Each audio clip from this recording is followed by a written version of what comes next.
stay a while and listen. Let me tell you about the grand adventure that's about to take place, full of noble knights and damsels in distress, a place of wonder and whimsy, a place where budding adventurers go forth on noble quests in the land of... Whoa, what kind of soft shit you talking about? Do you like seeing people getting their teeth kicked by muscle men? Or people in places being exploded by fireballs? Of course you do. Slaying the dragon and freeing the princess. More like ramming your fist down the dragon's throat and ruling the kingdom with an iron fist. Yeah, that's what you want. Big explosions, kicking ass and taking names.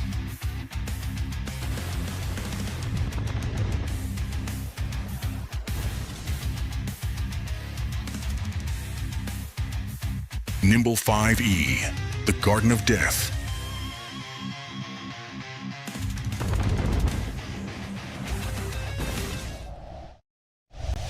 And hello everyone, it is I, your friend, streamer, long-time lover, Sabaton Liam, at you, coming again in this afternoon, morning, evening, or night. How are you lovely people doing? We are back for another exciting episode of Nimble 5e. Angel Fire, how are you going? As always, it is a pleasure to see your lovely face. I hope you're doing well. And we also have an archer in the chat as well. Do I imagine dragons? Yes, I do imagine dragons. I am the... Ah! But enough of my shit talking. Let's get into it and talk to the lovely people. That is also Archer, Dale, Sebi, and Sarah. About the parts that are lacking, they do let you actually play the game. Yeah. Relatively quickly. Welcome back, Liam. Thank you.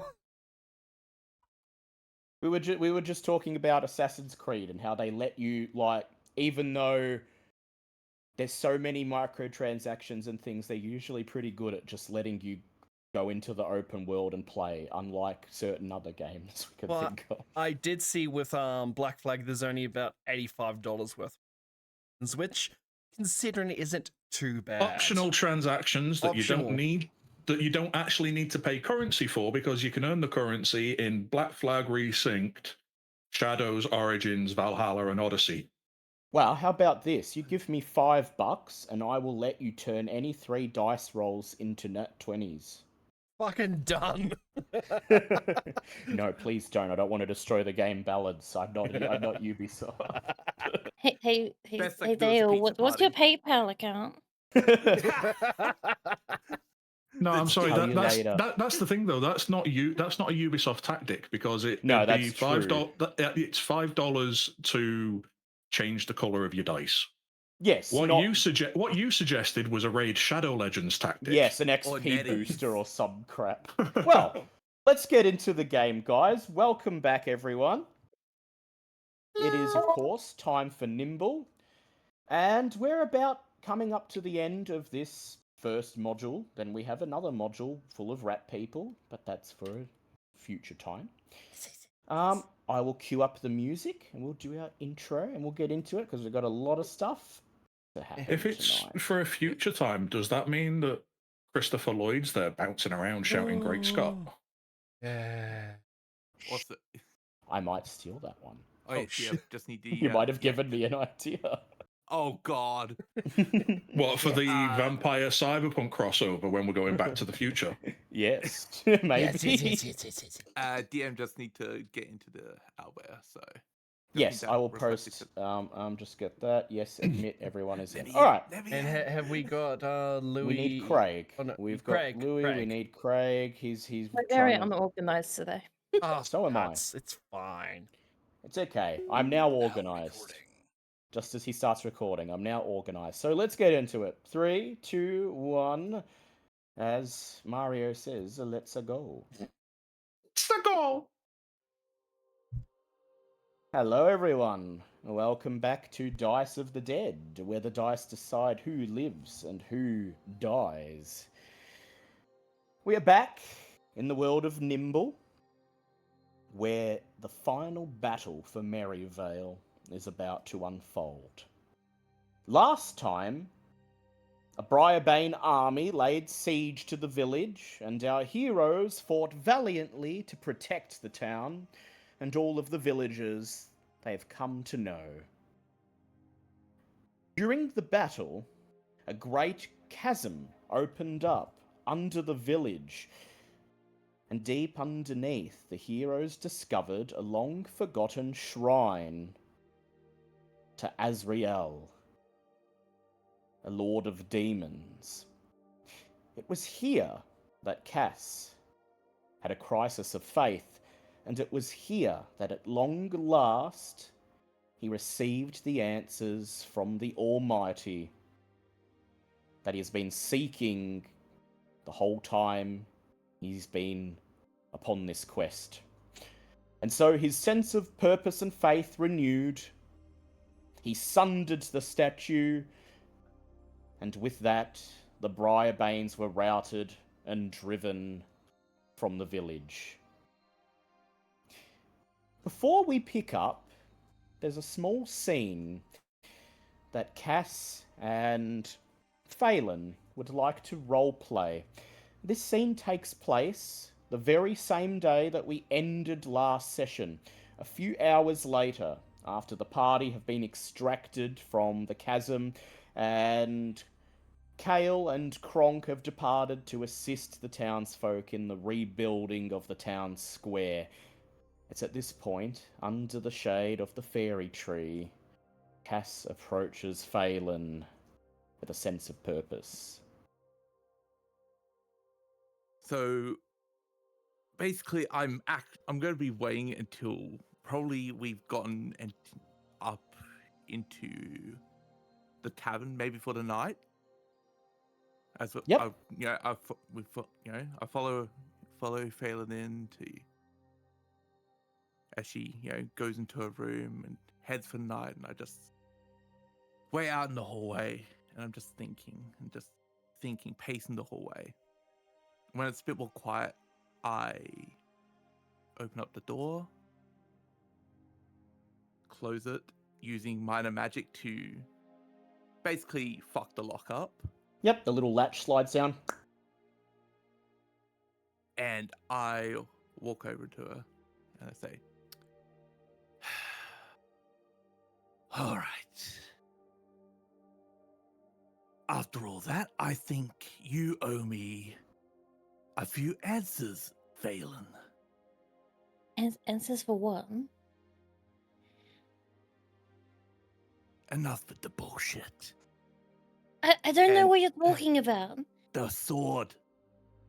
That What thing sword? knows what you were.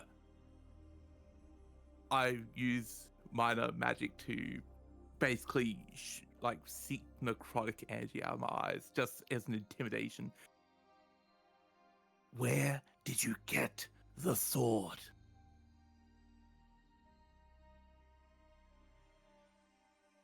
Look, I don't know anything about that damn demon. Apparently, the Almighty is real. He's speaking into my damn head, so I don't have to worry about that. But Is we that still what got you some loose wanted? ends. Isn't that why we went there? I don't even know what I want anymore. He spoke to me. Which means it must be real. Which means people died for that blade. And I I'm don't know going what to- you're talking about. My blade is my blade, okay? That's it. I grab Phelan by the neck and slam her into the side of the wall next to the door. Say, the door is fucked. No one's coming to help. You're going to answer now. I don't know what you're talking about. We'll say at this moment, Phelan, you see a side of Cass you've never seen, and you've noticed sometimes when Cass is talking to people, they seem to act a little uneasy around him. You've never felt that until now that you're looking down into his eyes and you see that the eyes peering back at you are those of someone long dead, someone whose heart no longer beats, someone to whom death is just a change of state and nothing more. I lost people because of that blade. I lost a teacher. I lost a father, a partner. And I take my mask and I throw it to the floor. I lost my life. Underneath Cass's face is just a skull. Leathery skin hanging loosely off it, peeling, putrid, decomposed. His hair hanging gaunt around the bone. Yeah. The sort of right side of the face is still it's dead, but if you look from that profile, it's passable at best. The left-hand side, though, the left eye is missing. Basically, the cheek has been shaved down to where strands of sinew are only holding that side of the jaw up, and you can see into the mouth. Fucking The left-hand delicious. side of his neck is basically carved in where you can almost see into the throat. And the damage only seems to continue under the armor.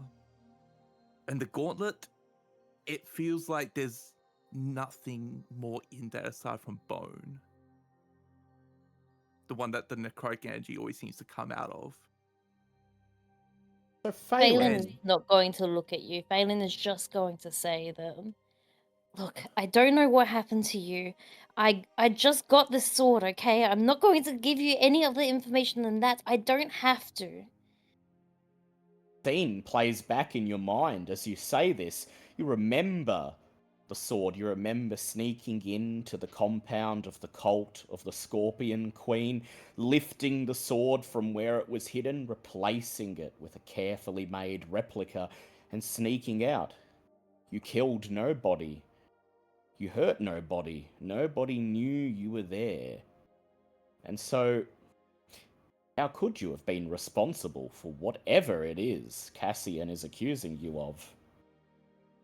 I'm telling you the truth, Cass. I didn't hurt you. I'm just doing a job.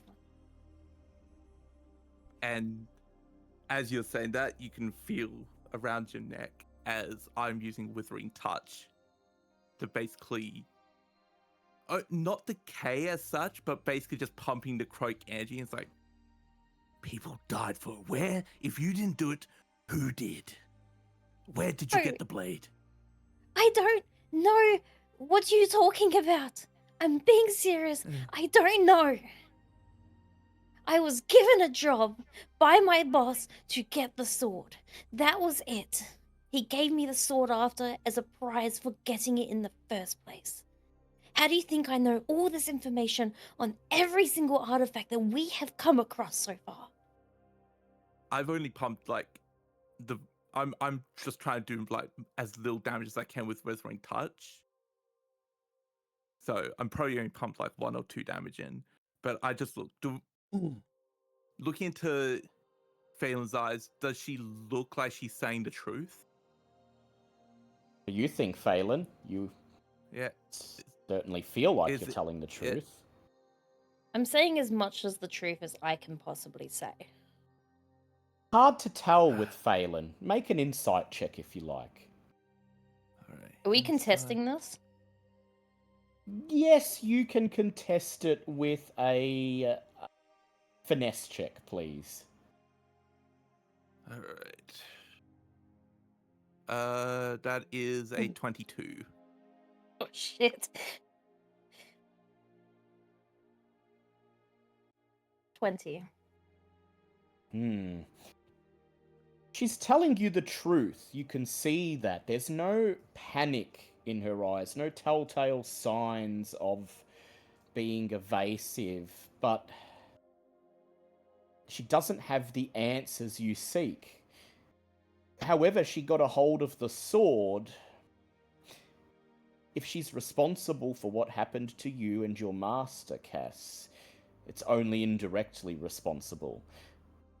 And as you realize that, I'd like you to go ahead and roll me an intelligence check, please, to search your mind. Alright. That will be a 4. Your mind flashes back to that fateful night. Your master and you in the cloister together, standing over the blade in question. He looks at you, his face gaunt. Cassian, brave servants of the Almighty have given their lives to get this blade for us, to take it from those that would use it to spread darkness throughout the land. And it is our duty now, as laid out by the Almighty, to remove it from this realm, to sunder the threat it poses for good. He begins to wave his hands over the blade, preparing the spells that will dispel its terrible magic, shatter it, remove it as a threat from the light. But he pauses after just a few seconds, a look of puzzlement on his face. Most curious, he says. As I weave my magics over it, I do not sense... No. The intelligence. The intelligence was verified. This must be the blade, and yet I do not sense the dark magics woven into it as we were told. It can't be. He gestures at the blade, which does not react to his magic at all. Almost as if it were nothing but a mere replica. Before he has the chance to say anything else, there's the sound of shattering glass, the sound of blades being drawn, as the assassins of the cult leap into the room and move in for the kill. Found you at last, thieves! You're jolted back to the present.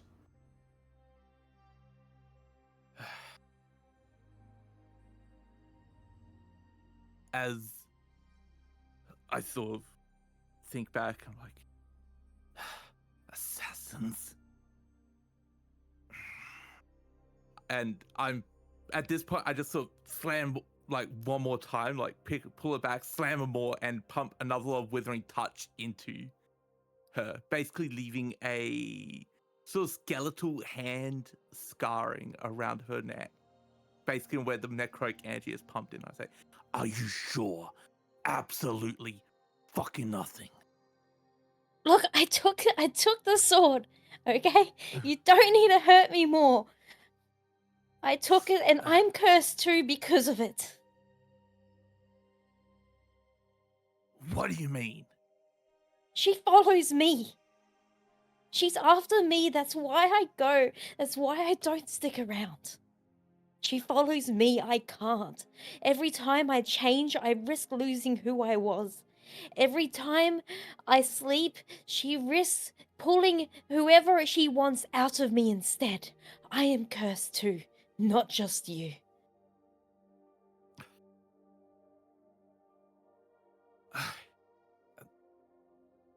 I lost so much because of that damn blade. I didn't do anything. I did a job and now I'm cursed because of it. I promise. You can see that if there could be tears, there would be tears down Kaz's face. There are But he tears can't. down mine. He closes his, like, functioning eye and just pulls you back, slams you into the ground as he sort of stumbles over and puts the mask back on, leaving that scarring around your neck. It's like, look, I'll believe you for now. I don't think you're lying. I apologize for that. Get out of my room. And just, I look back and, like, as I put the mask on, like, Seems we both as bad as each other, it seems. Damn it. I don't go attacking people.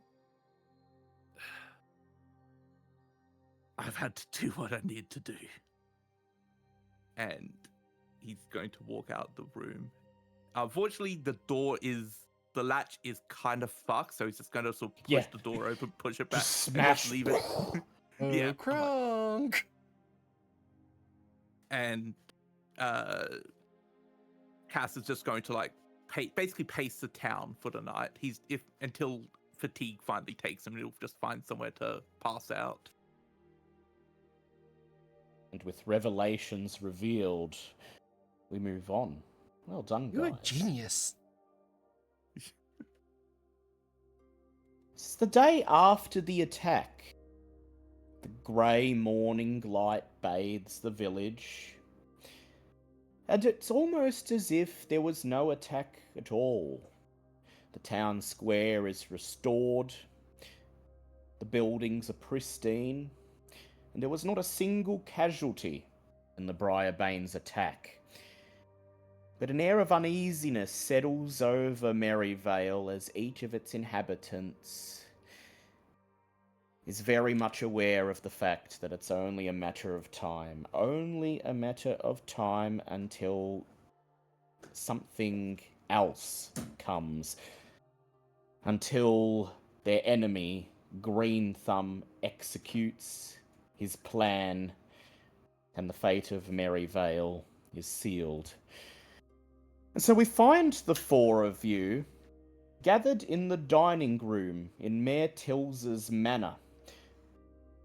The table, which is usually groaning with tureens of food and flagons of drink, has been repurposed as the centerpiece for a makeshift war room laden with maps of the village, the surrounding valley, books concerning the nature of the Briarbane, various magical rituals, and other scattered sources of intel.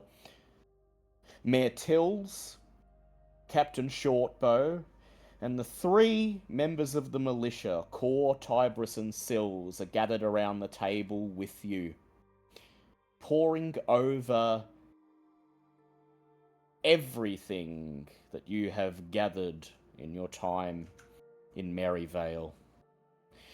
Captain Shortbow clears his throat. No.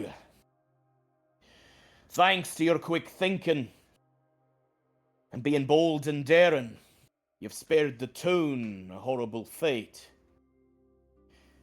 But fate's got worse things in store for us. Unless you hunt down this Green Thumb, figure out what he plans to do with the Dark Mother and the Deathbriar, and end him and his threat to our village once and for all. Should you succeed in your task, the town will owe you an eternal debt and forever remember you as the heroes of Merrivale.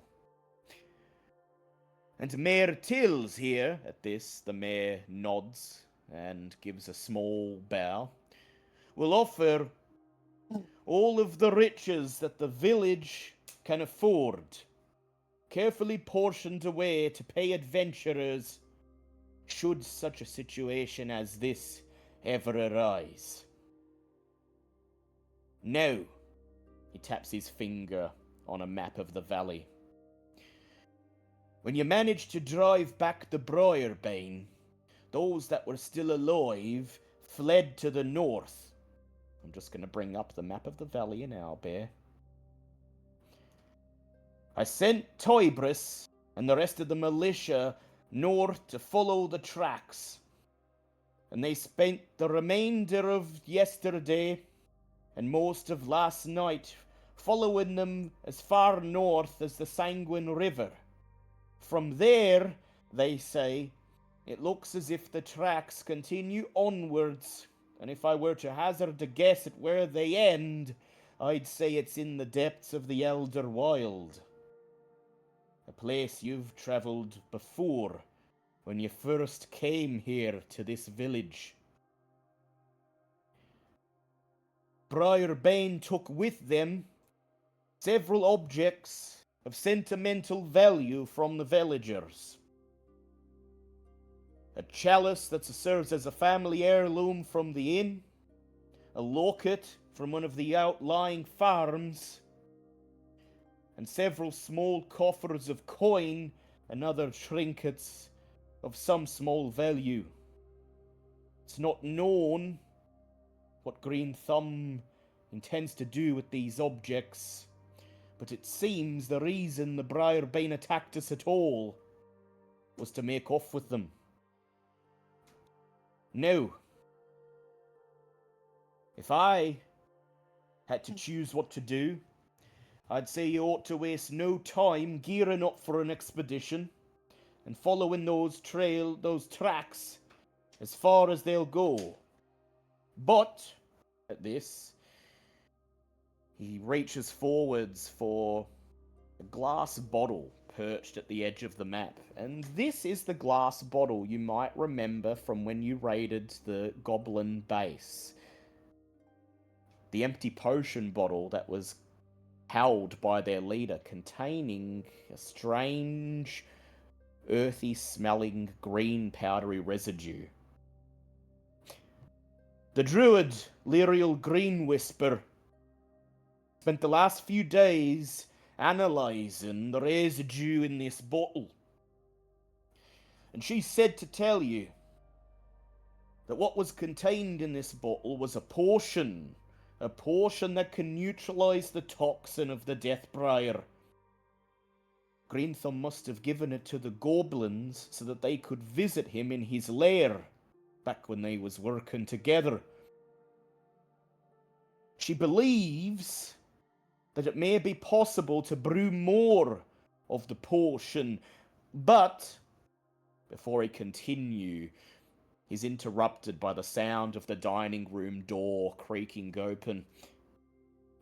But we'll need more components, says a feminine voice, as Lyrial Green Whisper steps in, her auburn hair now clean, carefully groomed, her face pristine, a far cry from the state she was in when you saw her back at her cottage when it was under attack. It's the pretty lady! A pretty lady! She looks over at you, Kronk, and winks and smiles and waves a familiar greeting. This potion, she says, will not only neutralize the Deathbriar's toxin, but if it is administered to the Deathbriar itself, will kill it in its tracks, will prevent it from growing any more, and with that, any connection that Green Thumb has established to the Dark Mother will be severed permanently. She says... It's a weed killer. Go ahead.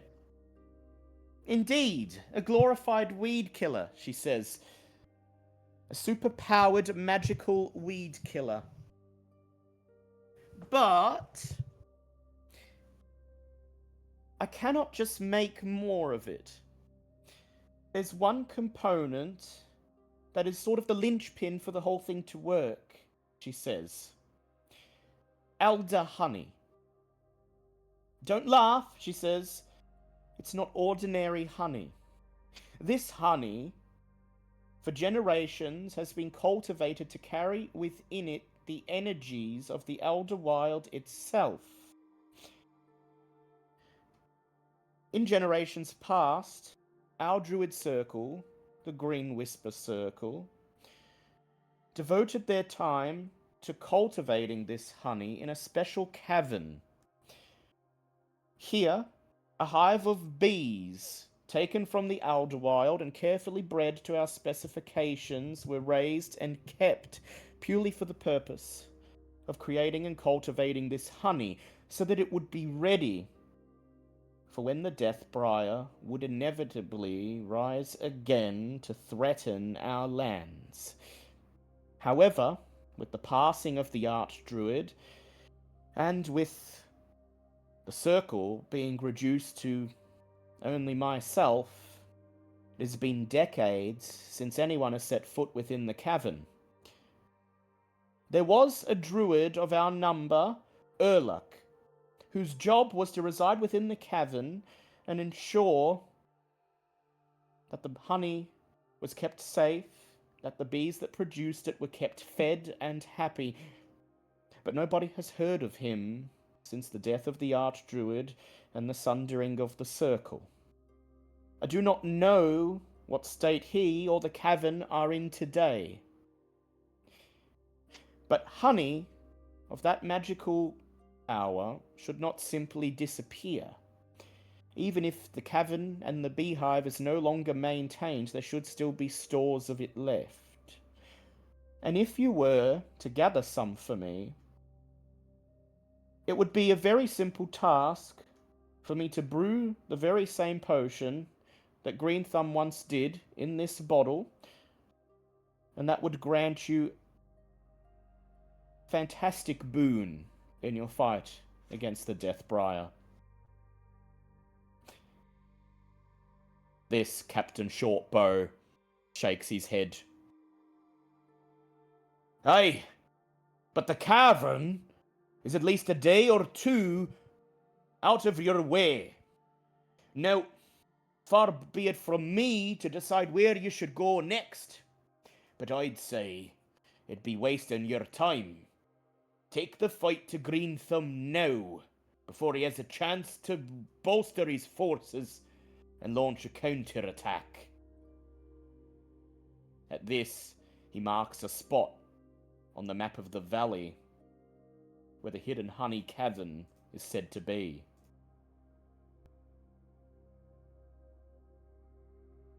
What are your thoughts, adventurers? I think we should get this special honey thing, because if we can make this round up, which I'm gonna call it, Fuck you for stealing my joke. I think if we find that, we might be able to have a more chance against the Briarwood branch, the evil trees.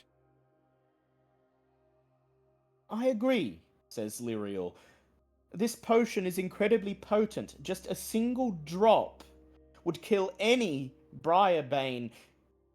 And against the Deathbriar itself, why, a whole bottle of the potion would wither it before it had a chance to even react to your presence.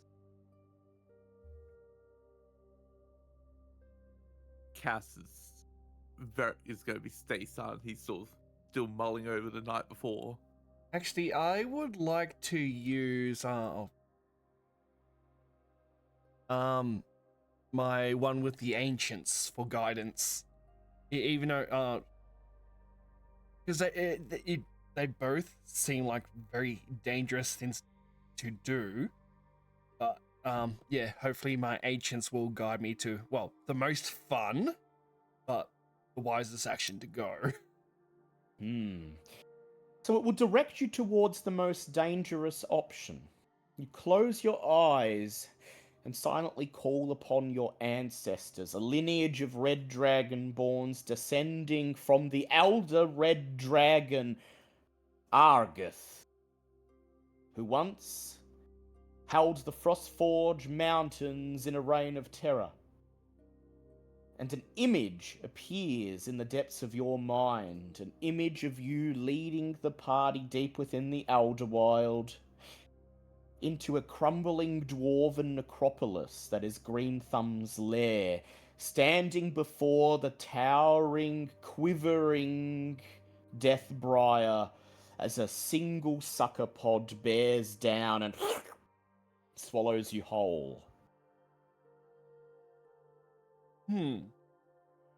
Goes to the rest of the guys and pretty lady druid. Each time I look at her, my scales get a little bit brighter. Oh, I think we need to go get the special honey first before we go take on Mr. Pooh Bum, otherwise known as Green Thumb. I don't know, says Captain Shortbow. It's a journey of at least a few days. In that time, Green Thumb could have already amassed another army of plants. Not quite, says Lyriel. Thanks to these adventurers, I was able to conduct a ritual that protected the earth from the sowing of more Briarbane seeds. If he's going to amass an army, he must do it the old-fashioned way.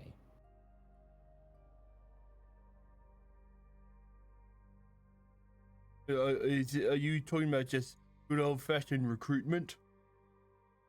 She nods. He's worked with the goblins before, but I think that bridge is well and truly burnt, thanks to you. Well, what do you guys think we should do? I mean, I think we should get this honey because I think we stand a better chance with a secret weapon to deal with the trees before anything else.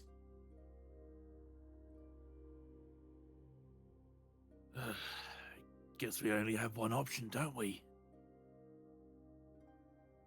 Well, out of character, Dale. One question.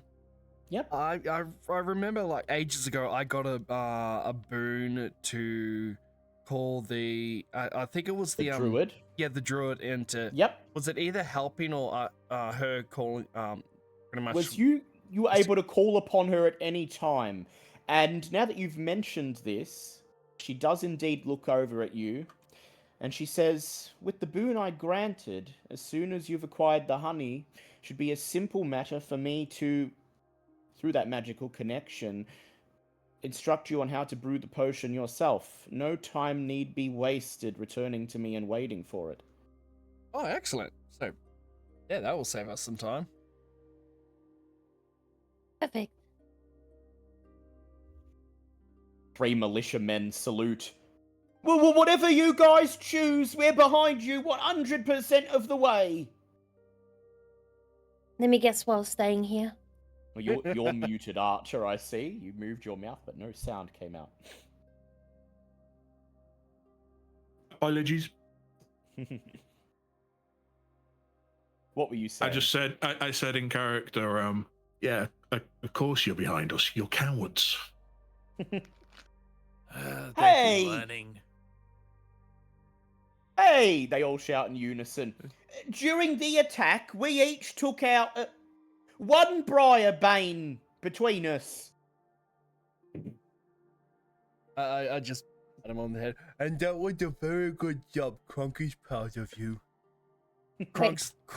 One between them or one Yeah. each? No, One one between them. Crunk is saying this, trying his best to be sarcastic, but it just sounds happy. Just keep practicing while I'm gone, yeah. Mayor Tills looks over the map, and then he ponders each of you in turn, and then he smiles, and he says, well, whatever you plan to do, the village is, as the militiamen said, behind you 100% of the way. We will outfit you as required for the expedition, and as you leave this room, you will find a cache of supplies already procured waiting for you. Of course, if there's anything else you require, you need only go and visit Tom and Elena at the Provisioners, and they are instructed to give you the best, most favourable rates. After all, the fate of our village depends on it.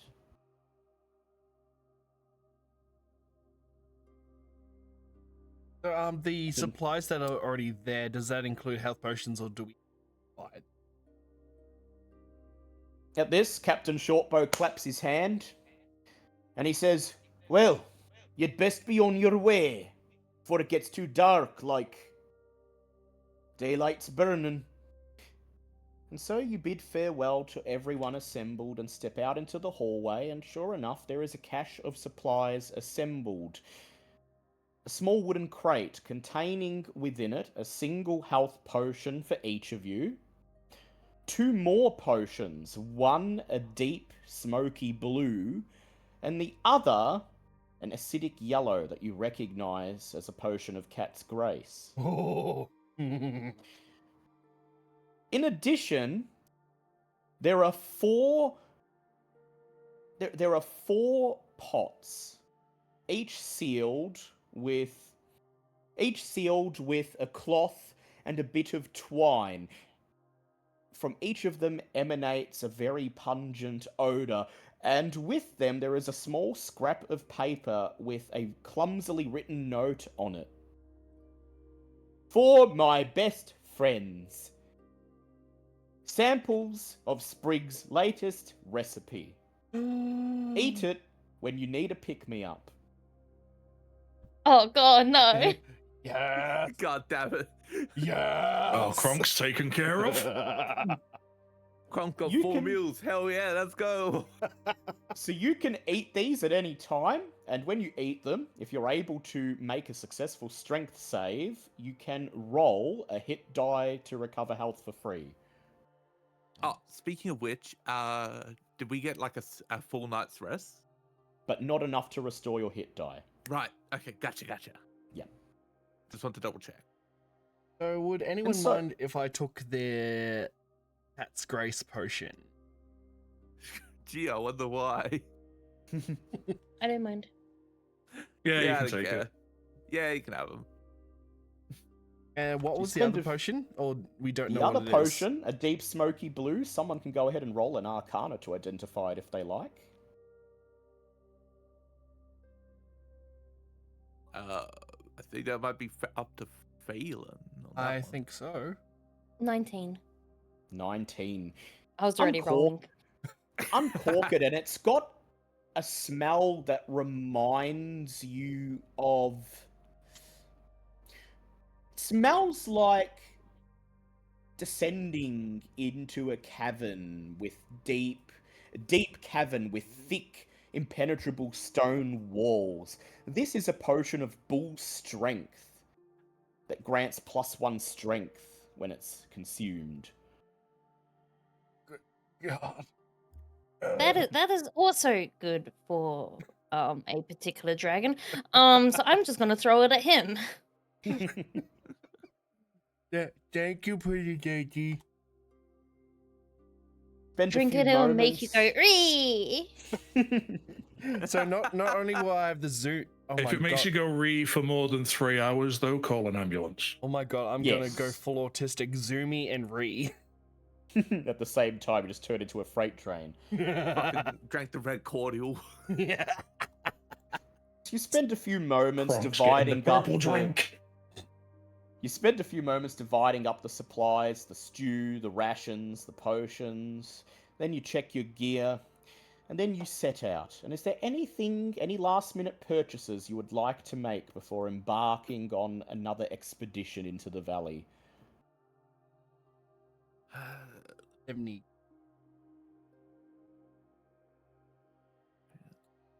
You did want to get some armor, didn't you, Kronk? I Yeah, he did. How much is the cloth armor? Oh, we don't know yet. No, you don't know. But you should be able to afford it. Up to you. Oh, all right. I would like to buy Kronk the armor.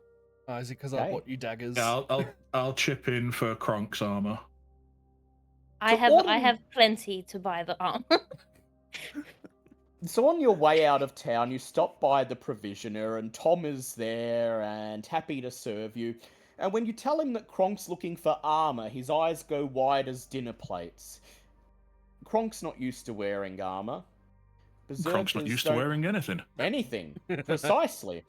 Berserkers in Nimble don't have any proficiency with any armor, and his eyes grow wide at the prospect of selling Kronk armor that he's toiled over, only to have it instantly wrecked or torn when Kronk accidentally rips it apart mid-battle. The armor is not what's expensive. Adventurer's Garb, which offers 2 plus Dex armor, is only 10 gold pieces, but he insists that you spend a few moments letting him teach you how to properly care for it, and how to don it and doff it properly without using your strength to tear the thing asunder. And for his time, he demands an extra 30 gold. Done. So, Kronk, you end up paying 20, Phelan will pay 10, and Kale will pay 10. Tom eagerly gets to work, showing you how to put the armor on, how to take it off, and this is the very important part. While you're wearing it, how to move in such a way that your tail and your scales don't immediately rip the gambeson's threads and unspool the whole thing. It's a simple instruction that should only take a few minutes, but it takes the better part of an hour until finally Kronk seems to get it. And when you step once more out of the provisioners, Kronk is clad in brand new adventurer's garb, the gambeson bright white in the morning sun, but you have no doubt will soon be stained red and brown with dirt, muck, and blood. It takes Kronk a few tries because he comes out to show everyone, but heads through the armhole the first few times. Yeah. That's why it took the better part of an hour. So what was it? 2 plus dex? So it adds 2 plus dex to your armor. Can I also ask if there's any items that my character would be interested in? Go ahead and roll me a... Let's see. Go ahead and roll me an examination check, please, to look over the miscellaneous trinkets that he keeps in his little lockbox under the counter. And see if any of them are things you recognize as being useful.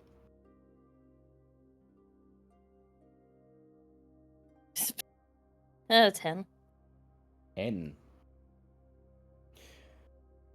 There's another box within the lockbox, one that's about the size of the palm of your hand, and as you go to reach it, Tom's eyes go wide again. He says, "Oh, be careful with that one, lassie." Why? Carefully fish it out and pry it open, and this little wooden box contains a single gold coin that hums with a strange, chaotic energy. This is a coin. This is a coin of chaos. This ordinary gold coin is imbued with chaotic magical energy. As an action, you may flip it at any time to trigger an effect from the chaos magic table. This is my secret. Oh my god, it's like Fluctus Fairy Magicae. Fuck off. You be careful with that one, lassie. It can be very dangerous, he says, but it can also be very useful. Took me a lot to get a hold of that one, and I won't be letting it go for any less than 100 gold pieces.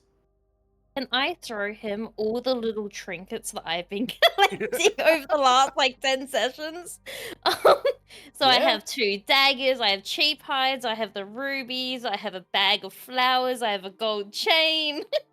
I'll also chip in if she's still short. I won't pile all this up on the counter, and he just smiles. He says, "Oh, well, say no more. Take it, lassie, because all of these things are going to keep me in business for at least another 2 months."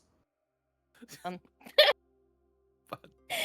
strangely, some of these look like things I've sold before. Oh well, best not think anything of it. I'm just in the back of the shop looking shocked, going, where the fuck was she keeping that? Don't worry about Everyone's got a bag of holding. By any chance, would I be able to go, I forgot, the general store's also the blacksmith, isn't it, here? Yes, he is, yeah. Yeah. I'm Town's gonna see, one and only. Is there any way to do a rush order of, using with the Dark Shard amulet, being able to inlay it into the shield? Say no more, he says. He takes your shield and studies it for a few moments, trying to make sense of how he's going to make this work. And then he holds out his hand for the Dark Shard amulet. You hand it to him, and all he does is he holds the shield up in one hand, the amulet in another, and he just mashes them together. And somehow, you're not sure how exactly, But he prompts a reaction from it. There's a flash of light that engulfs the tiny shop. And when it dissipates, the amulet is fused into the shield. This man's a muscle mage. He looks over. Okay, I don't know how that happened, but sure, that's definitely a rush order. How much do I owe you? Oh, free of charge, he says. See, I ain't seen one like this before, but I've seen little spellcasting trinkets like this, and, well, back when I was learning the craft, there was an artificer, and he used to make quite a business of things like this, and I remembered that sometimes they were designed to affix to shields and armours and chest plates and the like, and I figured, well, it was worth a try. Was gonna charge you if I had to figure out a way to hammer it on there, but I ain't gonna charge you for something I didn't even know was gonna bleed and happen.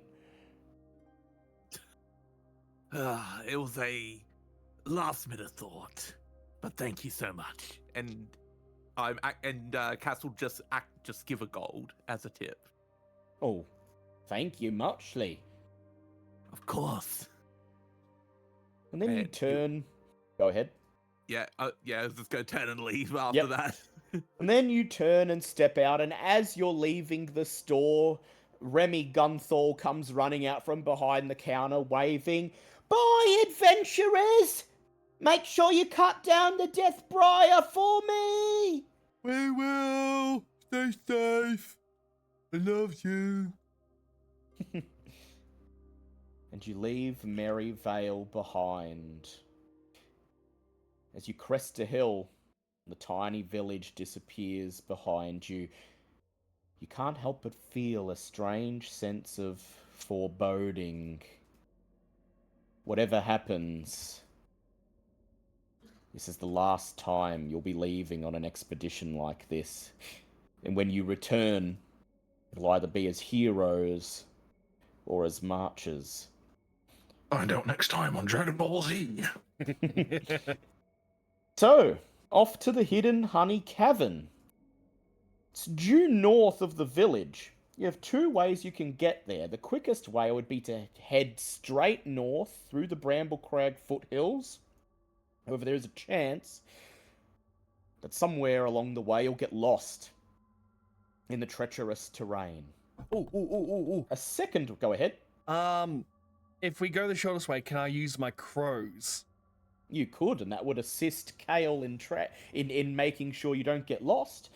The other way to get there would be to bear east until you come to the Sanguine River and follow the river to the north until you come into vicinity of the Hidden Honey Cavern. This would prevent you from getting lost or wandering off course, but could add about half a day extra to your journey.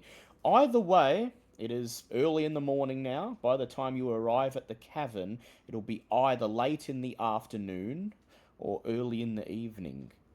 Want to get lost? We might end up in the Feywilds. You know what? Yeah, fuck it. Let's just take the shortcut it.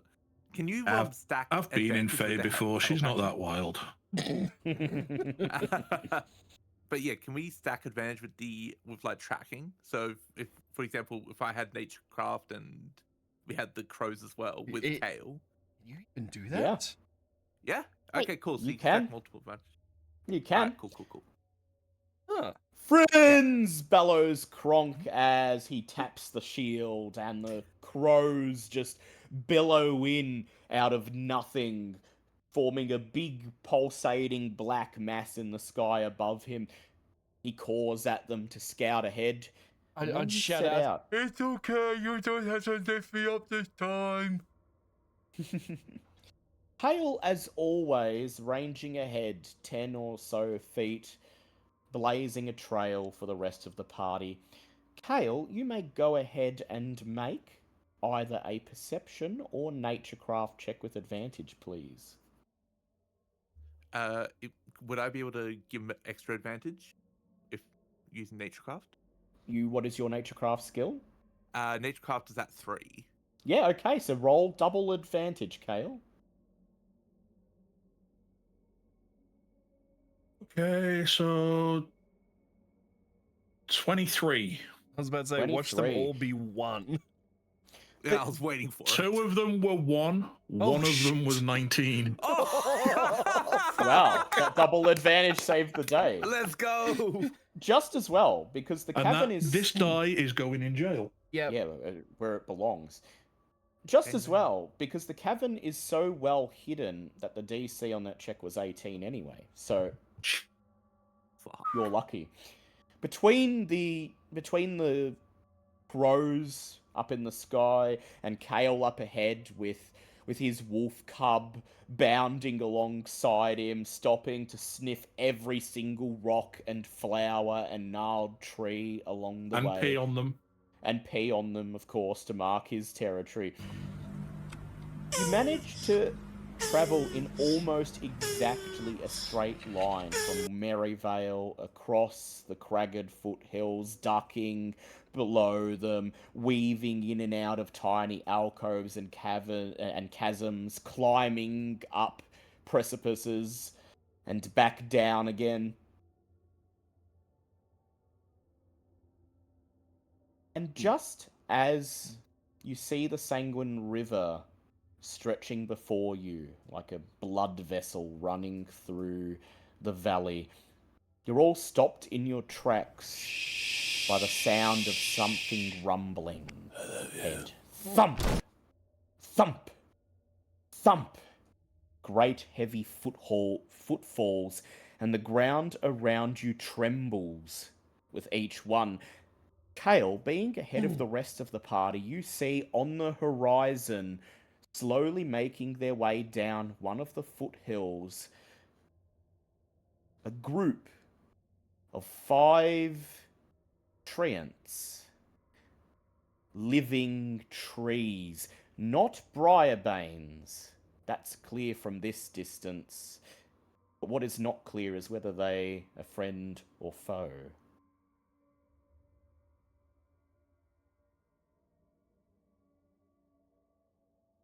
I do the bird call whistle to let the party know that there's something ahead and take cover and just observe the walking treants. I'd like to issue a command to my crows to, settle down on the branches, observe them, and back to me. Yep. I commit hide. Kills one of the crows. I'm going to try and commit That's hide basically with what I did Phelan. as well. Yep. As they scatter. So with the crows keeping an eye on them, I will allow you, Kronk, to roll your stealth check with advantage. Everyone else, go ahead and roll your stealth checks, please. How is it the bright red shiny dragon gets stealth advantage? Only because he has the crows telling him, "Hey, you can't stand there." Okay, one was a 6. 4 and the other was a 19. That's a 21. Yeah, I'm fucked. I got an 18. 18. 22.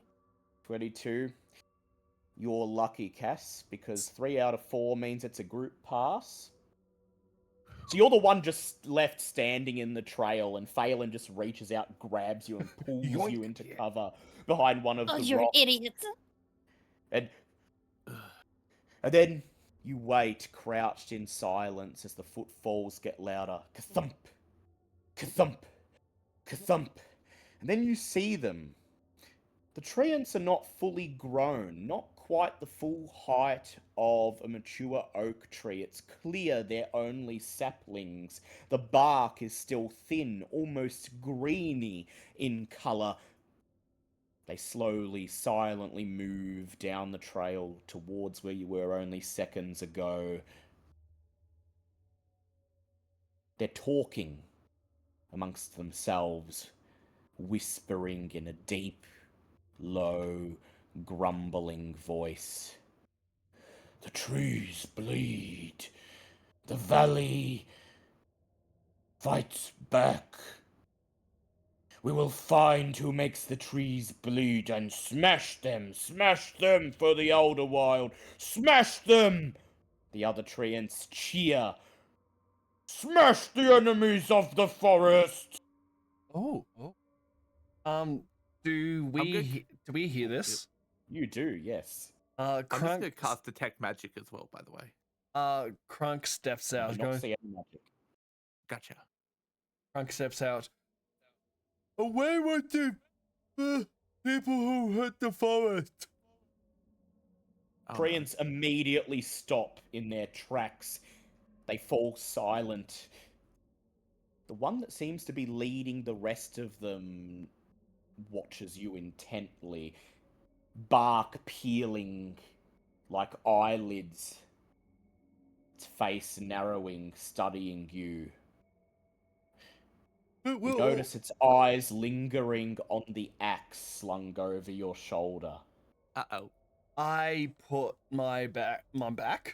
I put my axe in the holster in the back. He's going, friends, we're after the same thing. We know who's hurting the forest. I don't want anyone to hurt the forest. We're after the same thing. We're friends here. You carry an axe! Bellows the treant. You who would lay trees asunder! How should we trust you? How should we recognize you as a friend when you would cut us down? I don't. Do I recognize this voice at all from being raised in the Elder Wild? Not specifically, but you do recognize these treants as being particularly young, and young treants can sometimes be very headstrong and don't know a lot about things that aren't trees. It's likely they've set out from the forest with the intention to find someone, anyone that they could recognize as an enemy of the forest and prove their worth to the tribe by beating them to a pulp.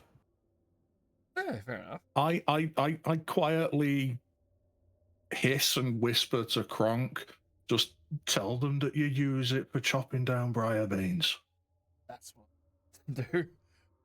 This weapon here on my back is used to deal with the briar beans and the goblins that would hurt the forest. I forget her name, but I tell them we're friends with the druid. Lyrial Green Whisper. That's the one. You say two words that capture their attention immediately: Briarbane and Green Whisper. The 5 trees shudder, their leaves shaking, dancing, making a hissing sound. The lead treant extends one of its branches, saying nothing, almost like it's offering a hand to shake. Kronk steps forward, still with a groovy fucking grin, because any chance to make friends, no matter inanimate objects or not. Right? We're after the same enemy here. My name is Kronk. It's a very pleasure to meet you. I extend my hand to his branch. Deathbriar is anathema to us all, grumbles the treant. And any friend of the Green Whisper, any enemy of the Deathbriar, is a friend to us trees. Well, we're actually on the way to the honey cove to get a special type of honey, because we found a way to make a poison for the Deathbriar. We are familiar with it. The hidden honey cavern, grumbles the treant. It is not far from here. If you are to go there, we will grant you a boon by telling you what you may find there. The druid who cares for the honey has fallen long ago into corruption. He has become one with the hive itself. He may present himself as a friend, but he is no friend of the trees. He is a friend only to the hive. Do not believe his lies. At this point, Crunk gestures everyone else to get out. these are my friends who have come to get the honey, and now I guess stop this previous druid. He sounds like a very bad man, and I don't like bad people. Trees have no need for names, says the treant. But we will remember you as friend. Take this, and may it serve you well in your quest against the Briar Bane. The treant extends another branch, and from this one hangs a bright red apple. Oh, what's this do? A gift from the trees, he says. Consume it in a time of great need, and the forest will grant you the strength to prevail. Thank you very much for your humble offerings. Hale, as someone who was raised by the forest, you have enough skill in naturecraft to understand that this is a very valuable offering. For the fruit of a treant bestows upon whoever eats it the ability to become a treant. Oh my fucking god! Getting flashbacks to the first D&D campaign. It's up to you whether you wish to tell Kronk that it will have this effect, however. Just do it for the shits and giggles. It's like, oh yeah, hey, You here, see, eat this apple. I'm nothing's wrong tempted with to it. not tell him just for the shits and giggles. So you want me to keep the apple? Yeah, keep the apple. Okay. Just marveling. It's that red and shiny. I see myself, and it is red as my scales, like even more redder than scales. I don't explicitly tell him it grants the ability to become a treant. What I do say to him is just save it for an absolute last resort. Probably good advice. Go, Crunk, eat it. Oh, it doesn't seem like a good. I said fucking eat it. Okay. May the blessing of the great oak carry you to victory, says the treant. And then with that, they continue on their way, silently. May his acorns grow swiftly. They seem to appreciate this, stopping just momentarily, bark twisting into a smile. And then they move on, slowly, silently, disappearing over the rise of the next hill. And you continue on. And just as the treants said, the Hidden Honey Cavern is not far away. You cross a ford in the river, and over the rise of the next great foothill, you see the entrance of the cavern. A great gash in the side of a cliff face. There's a great silvery sheen glittering in front of it. A waterfall that looks almost like a veil dancing in the wind. You've made good time. It's late afternoon by now.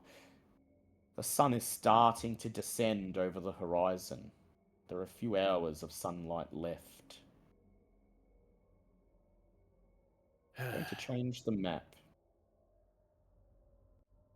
When we're doing that, I'll just look over and be like, I'll drop back while we're walking. I'll drop back into marching order to Phelan and be like, "How's your neck?" Wait, who are you asking that to? Phelan. Oh, Well, I haven't been Is it able to all- show it this entire time, so thanks for that. Look, I'm sorry.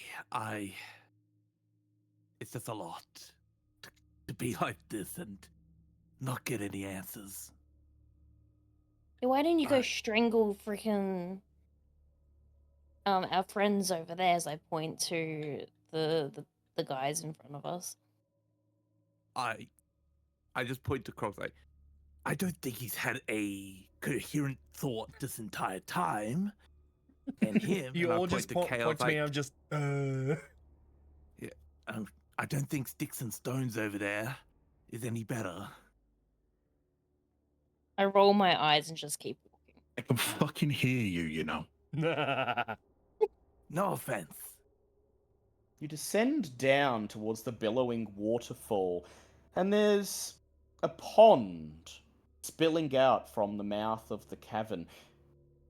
You'll have to somehow cross this body of water to get to the waterfall and enter the cavern. The water is clear as light, and you can see that it's very deep.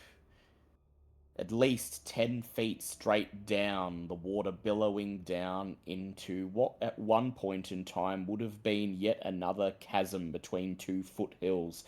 And right at the base of the waterfall, you see, just under the surface of the water, a giant beetle. Its body easily bigger than the four of you combined. Silently waiting there, watching you with bulbous black eyes to see what you will do. Okay, I have an idea. It might be stupid. I like stupid. I'm going to pop my life binding spirit first. So as one mana to that. I'm then going to use, if possible, use minor magic necrotic to summon a harmless shade to perform tasks. I want to see if I can have that shade go through the waterfall. Yeah. Go ahead and make me an Arcana check, please. Okay, Arcana check. So D20 plus 1. Oh. Fuck ass. 3. Why is Arcana always like the worst rolls for me? You wave your hand, and the tiny shade billows forth. It immediately darts towards the waterfall, and as it zooms over the surface of the water, the giant beetle erupts forth, splashing towards it. The shade instantly dissipates into motes of darkness, and now, aroused, the water beetle notices you standing there. Enraged that its meal is naught but a mote of darkness, it begins to swim with blinding speed towards the water's edge, towards you. Go ahead and roll initiative, please. Wait, can I try something first? What would you like to try? There are Oh, berries no. on the bush behind me. I'm gonna grab them and throw them at the beetle. No random bullshit. Make me a finesse check, please. Okay, I thought for a sec she was going to flip the coin. No, I'm not gonna flip the coin. Yeah, I just wanted to feed the beetle. Come on, dude. There's a 19. More buggies for you. 19. Yeah, there is a bush laden with blueberries right behind you, Phelan. You just turn around, you pluck a handful of them and hurl them into the water. They hit the water and scatter in numerous directions, sinking instantly below the surface, and the water beetle, feeling them disturb the surface of the water, darts down, following one of them. Instantly reaches it and instantly swallows it, and then barrels deeper down to chase after Okay, the so other go, two. everyone go. You have a short window of time to get across the water before it comes back. Cannonball.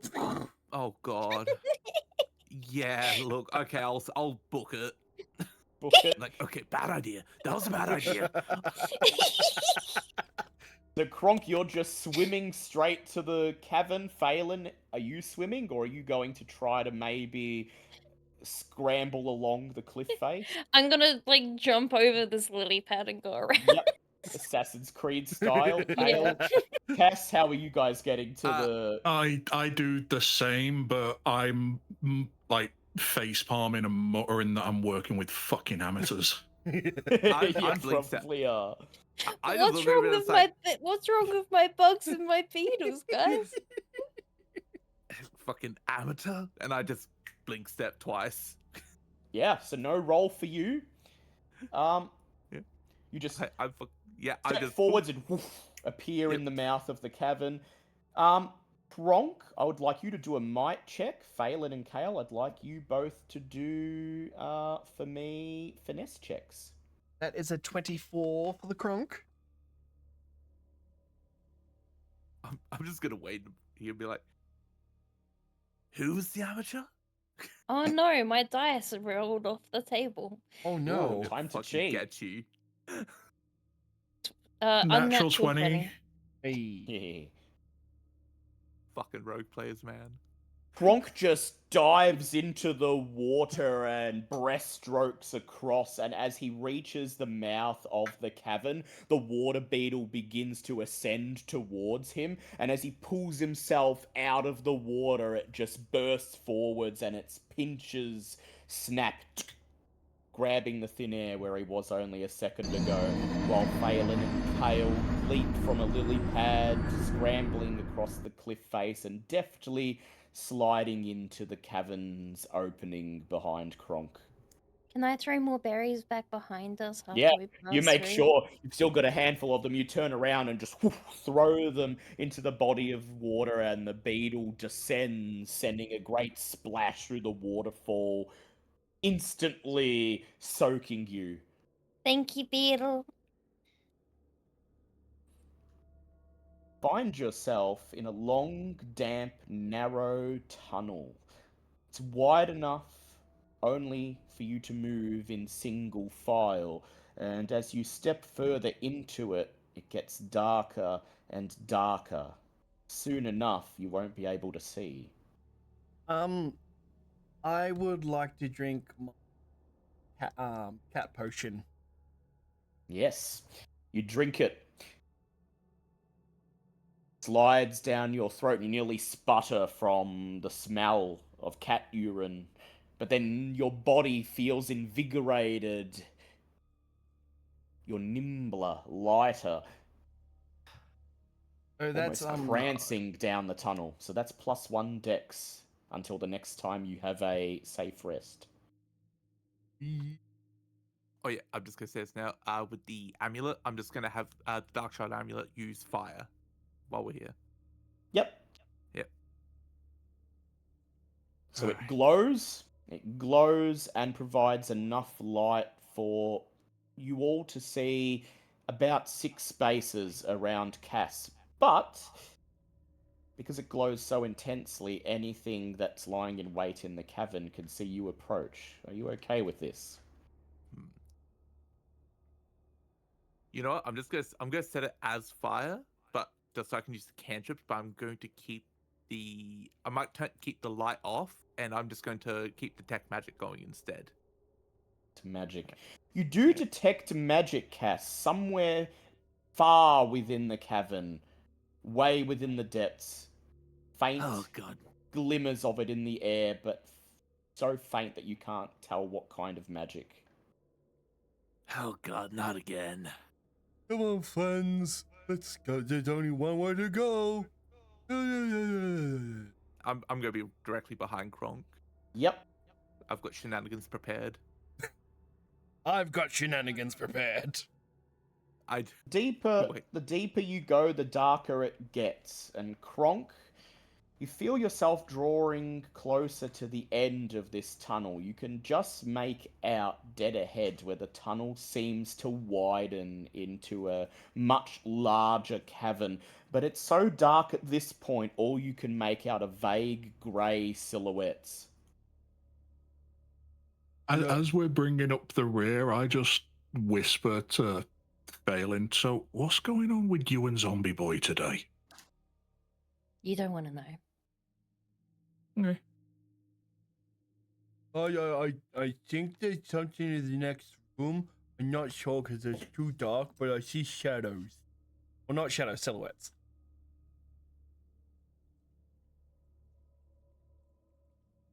Very, very careful.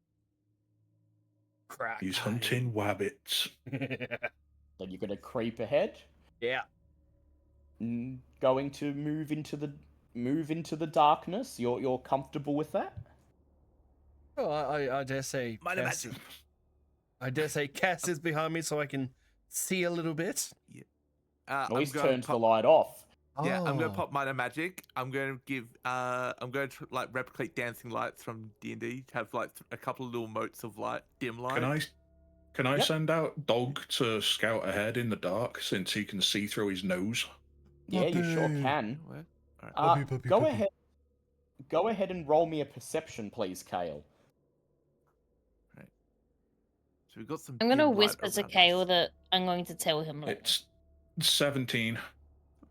17. The dog creeps ahead, sniffing the walls, the ground, the mouth of the cavern ahead. And there's little motes of light dancing around you. Not enough to be immediately visible to anything lying in wait ahead, but enough to provide some dim view of your surroundings. And as the tunnel around you is lit up, you realize that the walls are covered in pill bugs the size of an adult leg, silently Nice. crawling on the ceiling, munching on the moss-covered walls. I've got berries. Question. Ah, the pillbugs, they're fine. By any chance, are any of them like either one following me or two avoiding me? No, they Yeah, there seem aren't to any- be... There aren't any coffin beetles or anything around, are there? No, they seem to be paying no attention to any of Oh, you. As thank long fuck. they're just scuttling around, munching on the mold and mildew on the walls. Doing what pillbugs do. Yeah. Got little detritivores. Here Kale. we go. The little wolf comes back and he nuzzles your hand and whimpers, telling you that there is something ahead in the cavern that he regards as dangerous. And you notice, Kale, on the tip of his nose is a single strand of white spider silk dangling. Yeah, there's a spider ahead.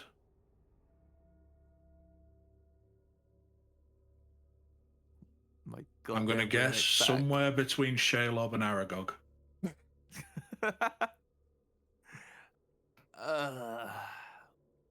Can I have the one from Harry Potter? No, because He it's still dead. tried to eat No, them. it's an inferior copy. Just give my goddamn roommate. I'll take You it. can have Shelob and be happy about it. Stabby, you don't get a No. spider. You already have one. Yeah, you already got one. Exactly. So Kronk, you're One, I leading thought the... his one was pregnant, so he's got like He's millions. got millions coming. Yes. So Kronk, you're leading the group, Yes. being warned that there may be a spider or spiders ahead. What are you going to do? Are you going to creep quietly, announce your presence, Don't think prepare yourself fair. for combat? Well, just prepare my axe for combat, but try to creep quietly, much as Alright. I can. Since Kronk is the one leading the group, he's the one who's going to make the stealth check. So go ahead, Kronk. Luckily, you drank that potion, so you're going to be slightly better at it. No, he's Oh, not. no. That's a That's a natural one. No, it's a 5. Oh god. 5. Do you So have it might any? as well be. Do you have any inspiration left? I do. I have 1 inspiration. Up to you.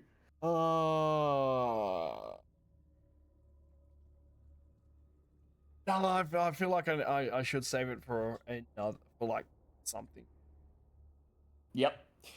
So Kronk tries to creep, but he doesn't realize that as he moves ahead, he's walking directly over a patch of moss crawling in pill bugs, and he loudly crunches several of them underfoot as he steps I out. quickly into refrained Phelan from hurting him. I pull out my knife. Crunch, You fucking crunch. what? He didn't mean it. He's stupid.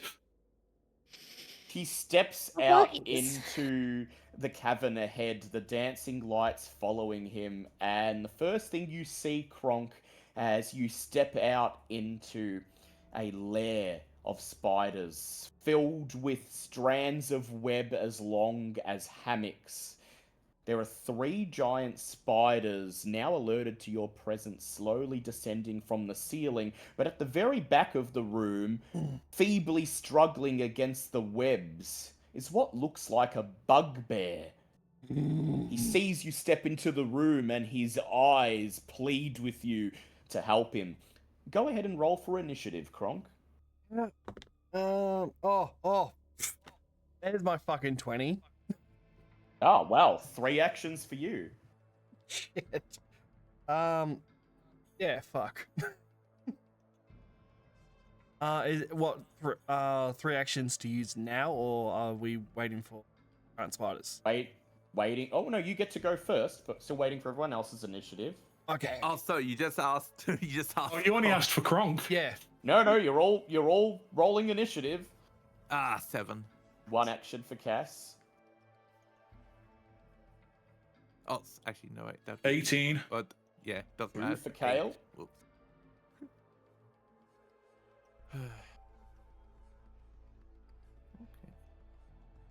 And 2 for Phelan. All right. So, on the I don't know where my initiative is on this page. I'm so sorry. I found it. 22. Yep. Oh, so 3 for you. All right. Hey. So 3 for Kronk and Phelan, 2 for Kale, 1 for Cass. Kronk, you're up. Alright, I would like to rage first. Fucking spiders, bane of my. Well, some out of character, somewhere deep within, Kronk sees this bugbear and he just rages. Out of game, I am raging at you right now for not liking the spiders and killing the pillbugs. Alright, so that's a 2 on my rage dice. My second movement, I will go up to Spider A and Yep. I'll do what Kronk does, but I'll do it. Is there spider webs on the ground? Do I need to be worried about that? Not yet. I'll tell Okay. you a few. Alright. I'd assume that you're like able to like dodge the vast majority of them as you Yeah. charge towards the spider. Kronk will do what Kronk does best. Later. That's a 4 and a 6. That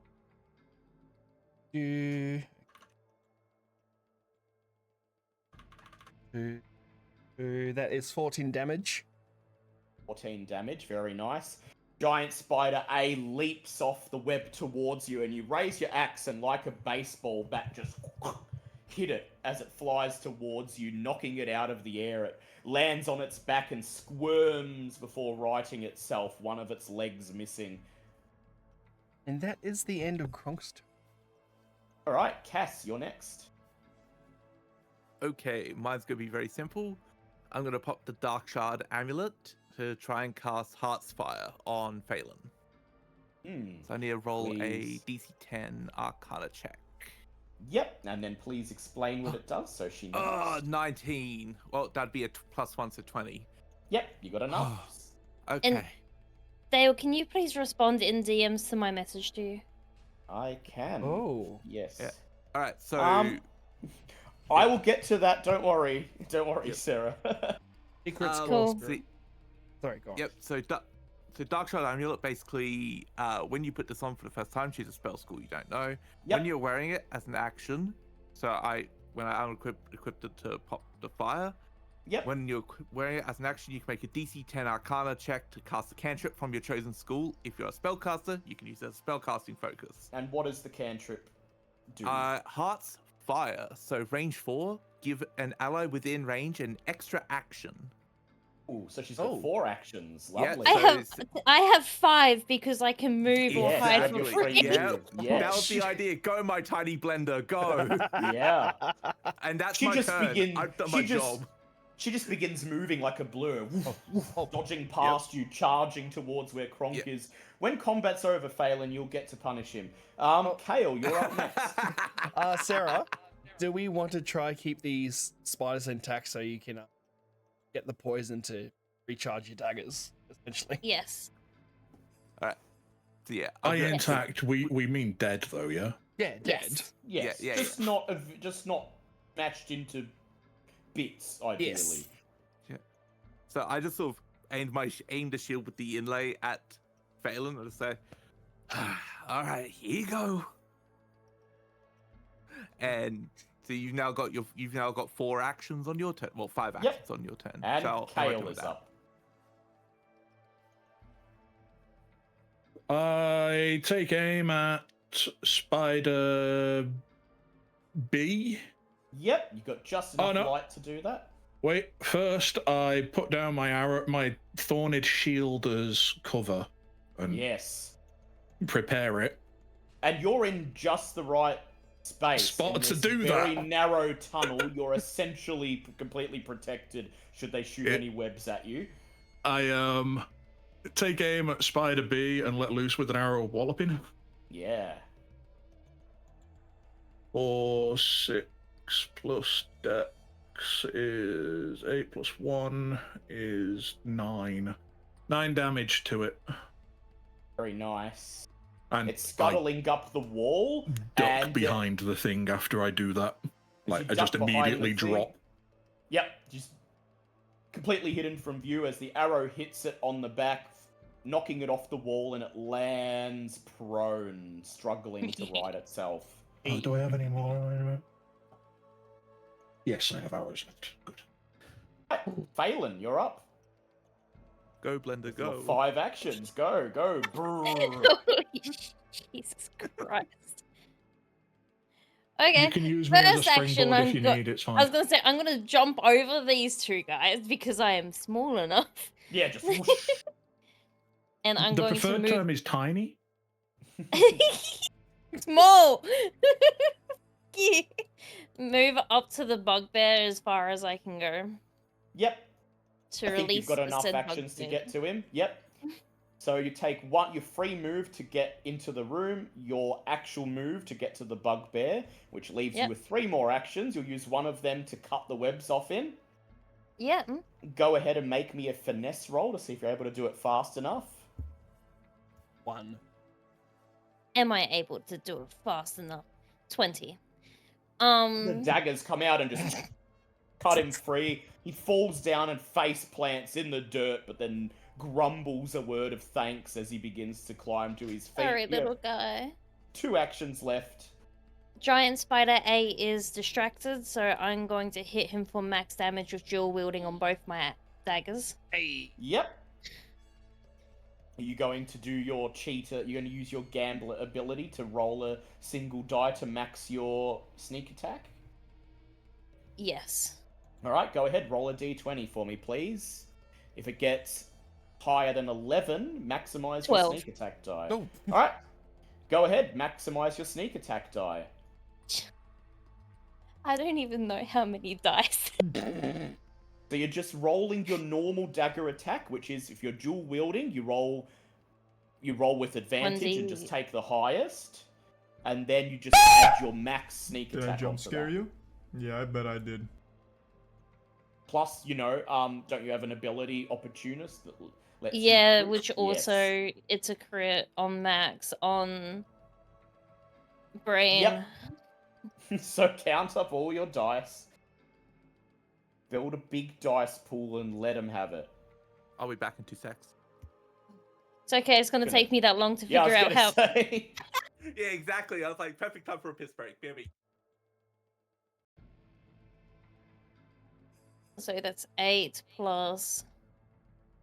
Sorry, I'm using a different sheet than what I normally would use because all of my sheets seem to break except for this one.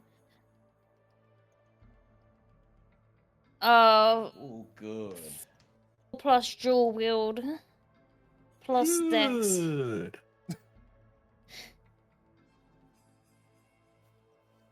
You're doing some I swear. punk math right now for damage. Yes. I swear that's become a TISM thing thanks to you, Liam. You're welcome. I mean, sorry. Good. I caught myself doing it. 19.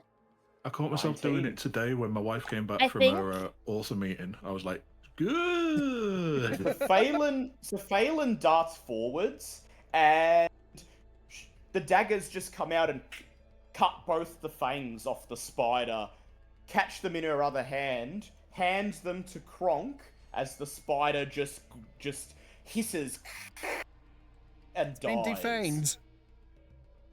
And then I'm also going to do the same with Giant Spider B. Yep, you rush over to it. Normally you would roll with disadvantage, but it is prone, so it's just a normal attack. Actually, because it's prone, don't I also get to do advantage on that for sneak attack? Yes, you do. But because it's your second attack, it's just normal. It's cancelled out. Okay.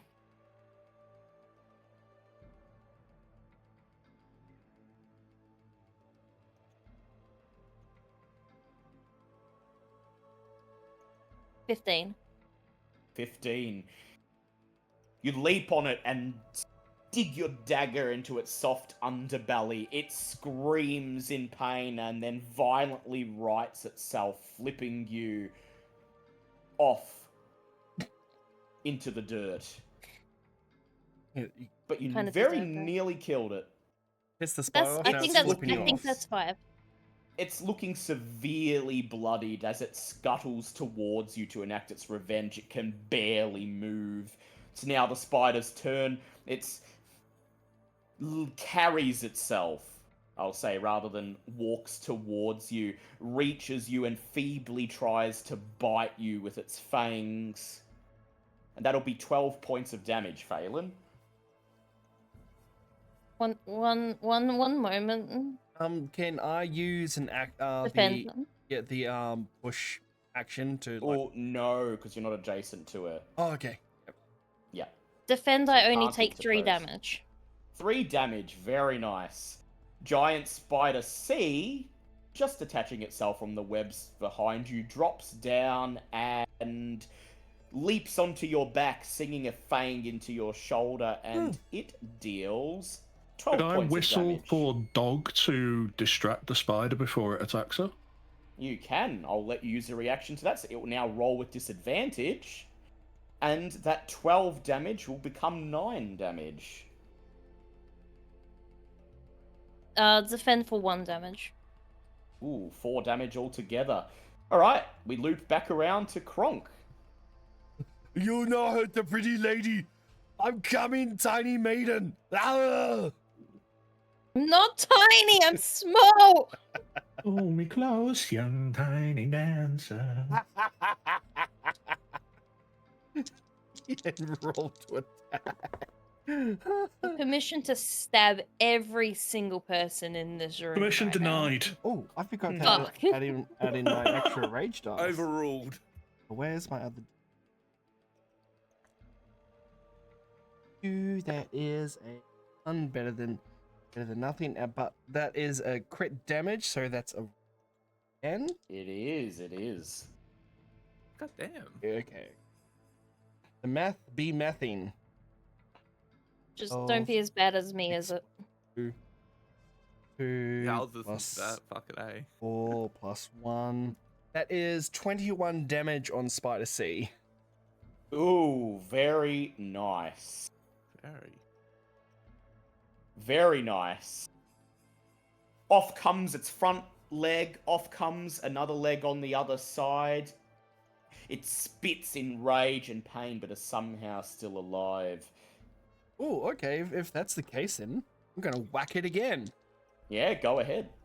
The disadvantage. So first one is a 4 and a. Do they both need to be a 1 to not hit, or just they got a 4 and a 1? Well, that's a miss because it's disadvantage, so the lower one needs to be a 1. All right, so Yeah. so I still need to roll again because that was the first roll. Yep. Was 4 and 1. Ah, okay. Yep. And Oh, the second dice was 1? Then no, that's not a miss. That's a 4. Only the first dice needs to be a 1 to miss. all right. Well, that was a 6 and 2, so it was a 4 and 1. So it was still hits you. Yep. 4 Okay. damage, which is exactly the amount of HP this spider had left. Oh, so we So won't as add it up goes- the extra damage.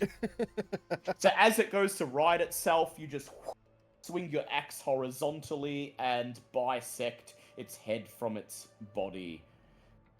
At the end of your turn, the trapped bugbear scrambles to his feet. He grabs a rock about the size of Kronk's head from the ground and shouts, "Arrgh!" as he hurls it towards Giant Spider B and mushes it into the wall.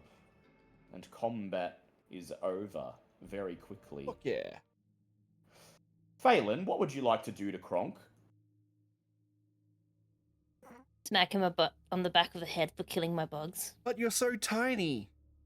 I'm not fucking I tiny! pick her up and help her smack you across the back of the head. Puppies. Yeah, we just both pick her up by one leg each to fucking.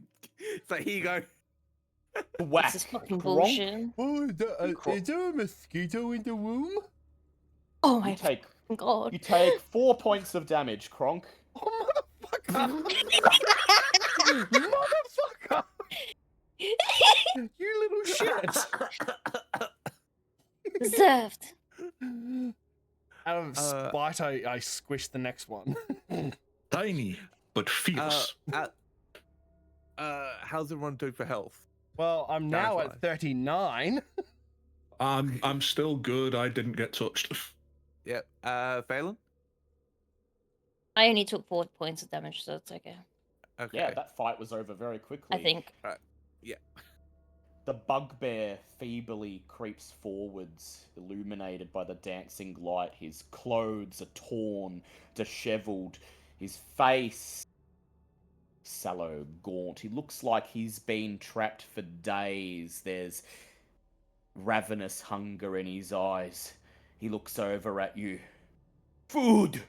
Food! Water! Give! Give Barg food, water! I hand. Say Don't please. look at me.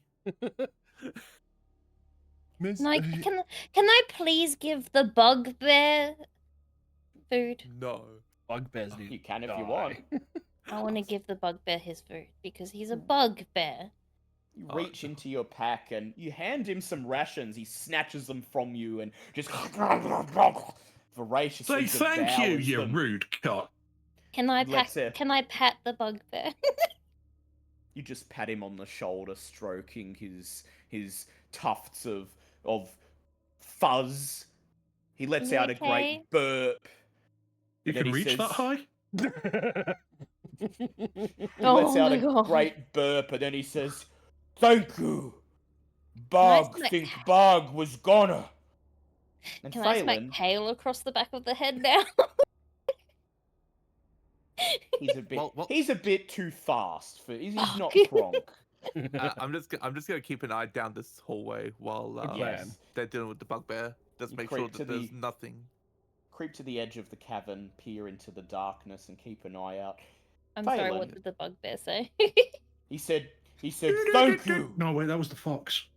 Bog thought Bog was gonna." And you realise, Phelan, as you look at him, you've seen this bugbear before. He was the Bugbear? bugbear. He was the bugbear that, when you were disguised as a goblin, went running off into the foothills in search of a griffin. My god, it's nice to meet you again. Hello, how are you, bugbear? Bog no know you. Bog never seen you. Bog Goblin. looking for griffin. Bog come here because goblins say griffin hunting goblins. So Bog wanna kill it. No, But Bog no, end up in no. here. Bog trapped by spiders. Dale, can I in Did this I jump moment? scare I you? know I can't Yeah, I bet I change did. without a rest, but can I please change into a goblin right now?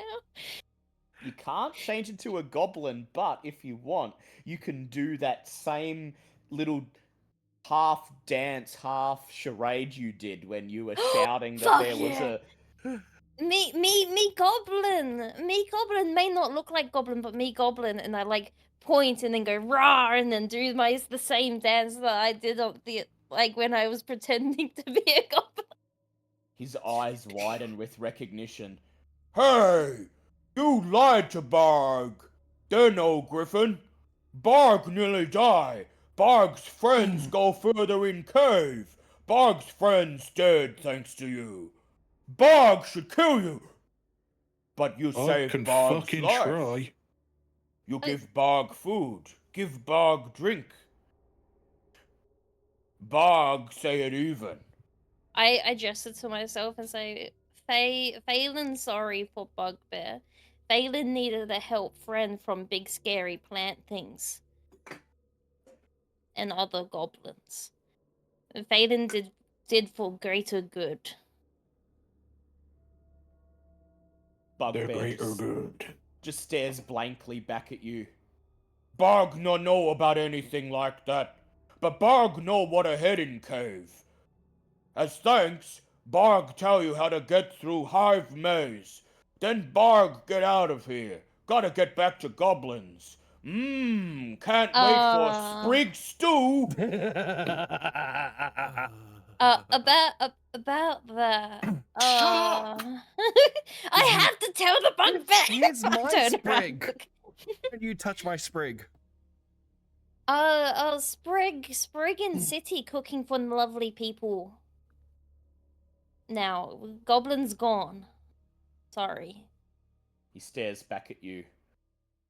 Barg must have been trapped for a long time. He scratches his head. So, Bug Goblin stays with King, us? Goblin King dead? Barg free? Oh, Sprig, no. sprig free, bug free. Yes, bug stay with us. Bug, we can take Bug to town. The town would like Bug. Barg Bug give needs you sprig. this. Yeah, you could leave right Wait. now. There's nothing in the water you should be worried about at all. Yeah, Barg. Barg. Barg know about big How is bug it? in I water. was raised by wolves and I'm the least weird here. Yeah. Barg remember big bug when Barg come in. No problem get past. Barg give you this. He reaches into the folds of his tattered clothing and he pulls out a little leather pouch and he hands it to you. You Thank open you, it up Buggy. and it's filled with precious gems, sapphires, emeralds, Buggy. rubies. They're a bit dirty, a bit chipped, but still minorly valuable. He proposed I- to you. I hug the Buggy and say I do. Jesus fuck. God fucking damn. I tell Buggy at an outside cave past other Buggy, there's berries in bush for Buggy Bear. Barg forage for food. Now Barg don't have to go back to Goblin Tribe. Barg go find fortune in city. Barg good at menial work. Barg lift boxes down at docks. Barg make nice nest egg. I'm going. Bug, I'm gonna look back and be like, the guard could definitely use something in Merrivale. You might Bug- want to give him something so the people don't immediately try to kill him when he enters the. I look at you guys. You've. I don't even have anything I could give you. You do have a pot of sprig stew. That is true. That's true. Give We have an him one of the extra. pots. We have an Yeah. extra. We got 4. There's Give 3 him of give him my bowl of sprig stew. I'm fine. I can I was forage for gonna say, myself. give him mine because I don't fucking eat. Oh, You're yes. already Well, who- dead. Who has the extra one? Cass yeah. just steps forwards and I mean, presents it Kronk to had you. all Yeah. 4 of them. You got to get it off of him. It's Yeah, my that's right. food. Brooks made it Kronk, all I for swear me. to whatever God's alive. Can I write on the little paper that's on the food, like the little scribbles paper that was Yeah. on there originally, and be like, Bugbear friend, Bugbear sent from us as the group, heroes have to city. Do we even have anything to write with? She's In a blood. cheat. She's got all sorts of things on her at all times. I poke my Kronk- finger with my dagger. Oh God. Dies of Except poison wrong by invention. accident. Written in blood on the note, your friends are safe. Kronk, do you willingly hand over a pot of stew? Oh, I don't know. I feel like Kronk? this is going to have to be a Kronk, contesting I will, role. Kronk, I will trade you one of my health potions for a tub of stew. I feel like this needs to be some sort of contesting role. Hey, Kronk. You Me- don't me- hit me me. Me need stew. Me hungry. Can me I- have stew? I will trade you a health potion for a bowl of stew. And I don't would you just fucking be cute with me. You just whacked me on the back of the head. You I kept thought- being mean to me. Bronk, roll an intelligence check for me, please. Oh, and I'll use so smart it's dumb sometimes. Wait, I could have used minor magic to fucking possess a I'm- tinier, smaller object to cause it to I- float and move. I'm also going to contest his roll. I'm going to also accidentally roll my initial roll off the table. What was that, So it's- intelligence? I just go. Yeah. I'm keeping watch. This shit's That is bullshit. a 19. Yeah, Wait, I'm So- sat down, stroking behind dog's ears. I got a 20. So here's what happens. 2 cogs turn in Kronk's head, and he realizes... Potion for stew. That good trade. And then before he has a chance to take the potion from Kale, Cass waves his hand, and a pot of stew just levitates out of Kronk's pack and zooms towards Barg. Oh, Barg smells big stew. Barg, thank you. Barg, Don't tell eat you it. what you need to know. Don't need it. Listen Use now. it. Use it to Yeah. let Sprig know we sent you. Or keep the bowl. He That's can a eat good it. idea. Barg gonna do that. You Oi. listen, Barg, now. He points to the cavern beyond Cass. The big maze. Made out of wax. Barg friend go through maze. Barg tell you how you find your way through. And he recites a series of directions for you to follow. If you get stuck, you can burn or smash wax. But be careful, Barg try, and wax come to life and fight back. Thank you, Bug. Ew. Thank you, Fun. Buggy Boy. And I pet Bug. He smiles. Oh. Barg, Here's a go buggy. now. Good Barg, Buggy, see you bye-bye. again soon. You Bye-bye, Barg Buggy. friends. Bye. I extend my tail and I trip him. Yeah. I smack Kronk across the back of the head again. I I defend was- it. No, I was I was going to say something even funnier. Hmm? Dog cocks his leg and pisses on Kronk's leg. Yeah, just Nice before the kiss tail back. comes out. And Barg just walks past, humming to himself. Alright, What is And wrong just with us today? disappears into the darkness. Wait, can we have chaos today. can I eat one of the portions so I can get some health back? Yes, you could crank open one of the pots and devour it to give yourself right now a hit dice to roll for free. Do Swick. Cass motions for you to hurry up, so you gather behind him. And Cass, are you happy to lead the way into the Yeah, maze? I'm fine. I'm going to.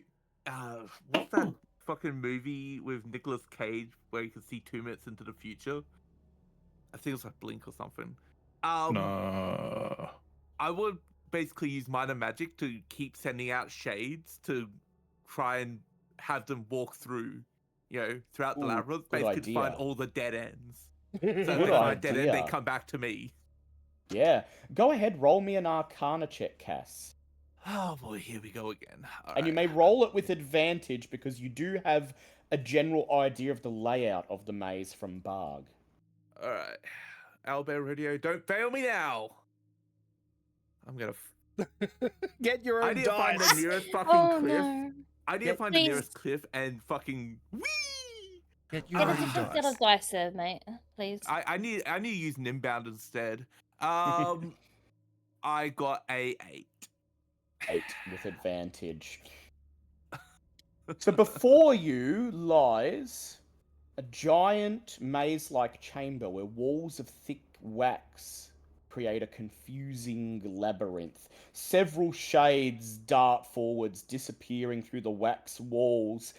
They don't run into any trouble, but when they come back, you have no more idea of the layout of the maze than you did when you started. You fucks are useful. Alright, I'm just gonna keep walking through and try and figure out which shades are, which shades aren't coming back and which shades are. Right. So crossing through this maze is going to be a skill challenge. To get through successfully, you need to pass 3 skill checks before 3 failures. You already have 1 failure. So go ahead and roll me a perception check with advantage, please, because you do have Barg's directions. Oh, that's easier. +5. Come on. 10. I am no, yeah, 10. I'm 10 no is- longer using owlbear. 10 is the DC to pass the first check, so that's 1 so far. You carefully lead the others into the labyrinth. There are a couple of shades that still haven't returned to you, and you use that as forewarning to know which directions probably lead to dead ends and which ones generally probably lead you further through the maze. You get to what you think is about a third of the way through the labyrinth before the final shades return to you. But here, the labyrinth grows even more complex, spiraling out in 5 different directions at the same time. What do you do? Thoughts?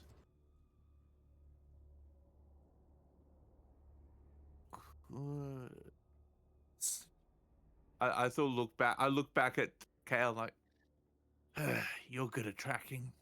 I just Yours- follow Dog's nose. Yeah? Alright, Kale, you can go ahead and make me a naturecraft check with advantage, please. Or an examination check with advantage, whichever one you like. I mean, 24. It was an actual 20 plus 4, so. Oh, yeah, well, that'll pass the second check. Dog runs ahead, stopping at each of the paths, sniffing. He eventually catches the scent of something and goes bounding down one of the paths, barking loudly. You chase him and emerge on the other side of the labyrinth. You get the sense that you're near the end now. The paths are starting to converge. There are less of them. And rather than growing narrower, they're beginning to grow wider. How will you see yourselves through the rest of the way?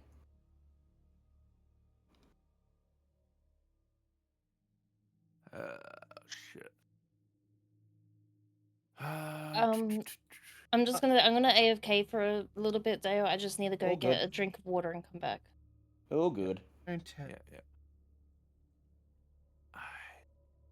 Only thing I can think of for Crunk is bound around till he finds something.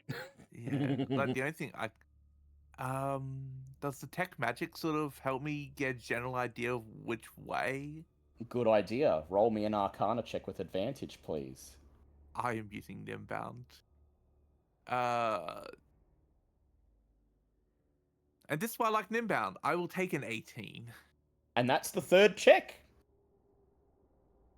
You still see the magic glimmering in the air, shades of different incandescent colors, and you're able to use it to orient yourself, to point you in what must be the path that leads further into the cave.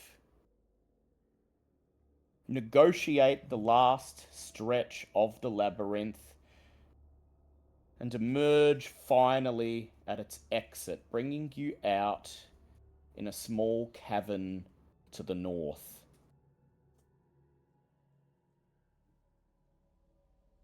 Okay. What in the This- hell? This room is lined with soft glowing honeycombs. It is buzzing with bee larvae, each the size of a small dog. Meanwhile, giant bees hover around the room, tending to each of the honeycombs, depositing food, taking away waste. The room is filled with a loud, buzzing din. The bees, so far, do not seem to react to your presence. Okay. Might I'm gonna look back at our wildlife expert and be like, I doubt you have anything about bees that you know about, Kale. Make me a naturecraft check, Kale.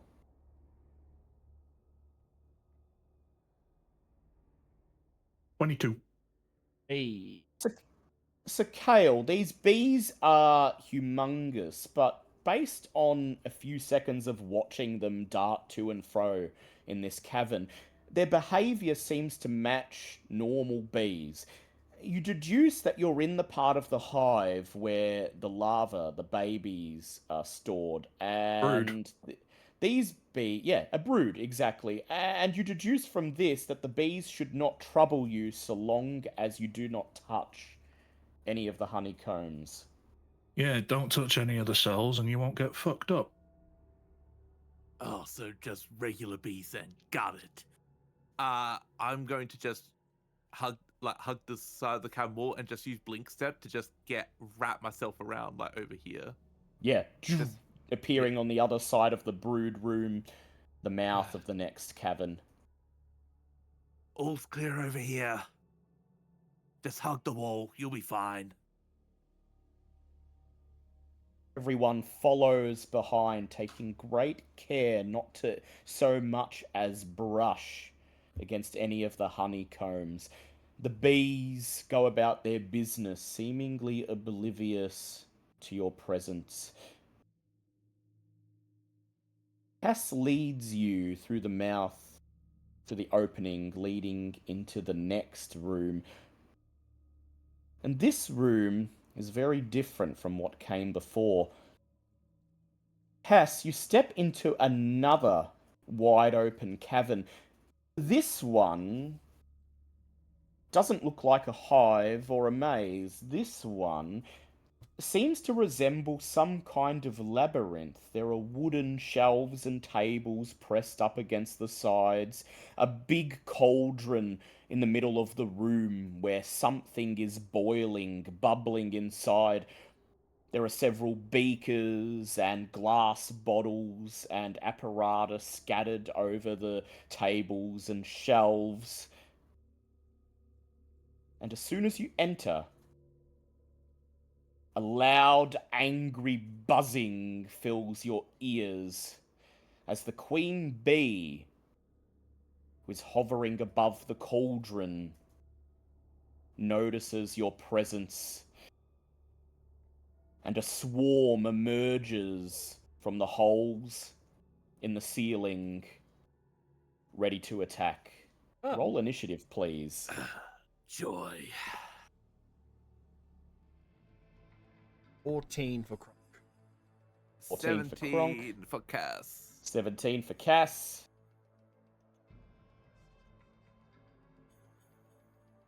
16. Don't know. 16 for Ritz. Kale. She'll roll her 18. initiative when She's well. good. Look at Two actions for everyone. Cass, you're up first.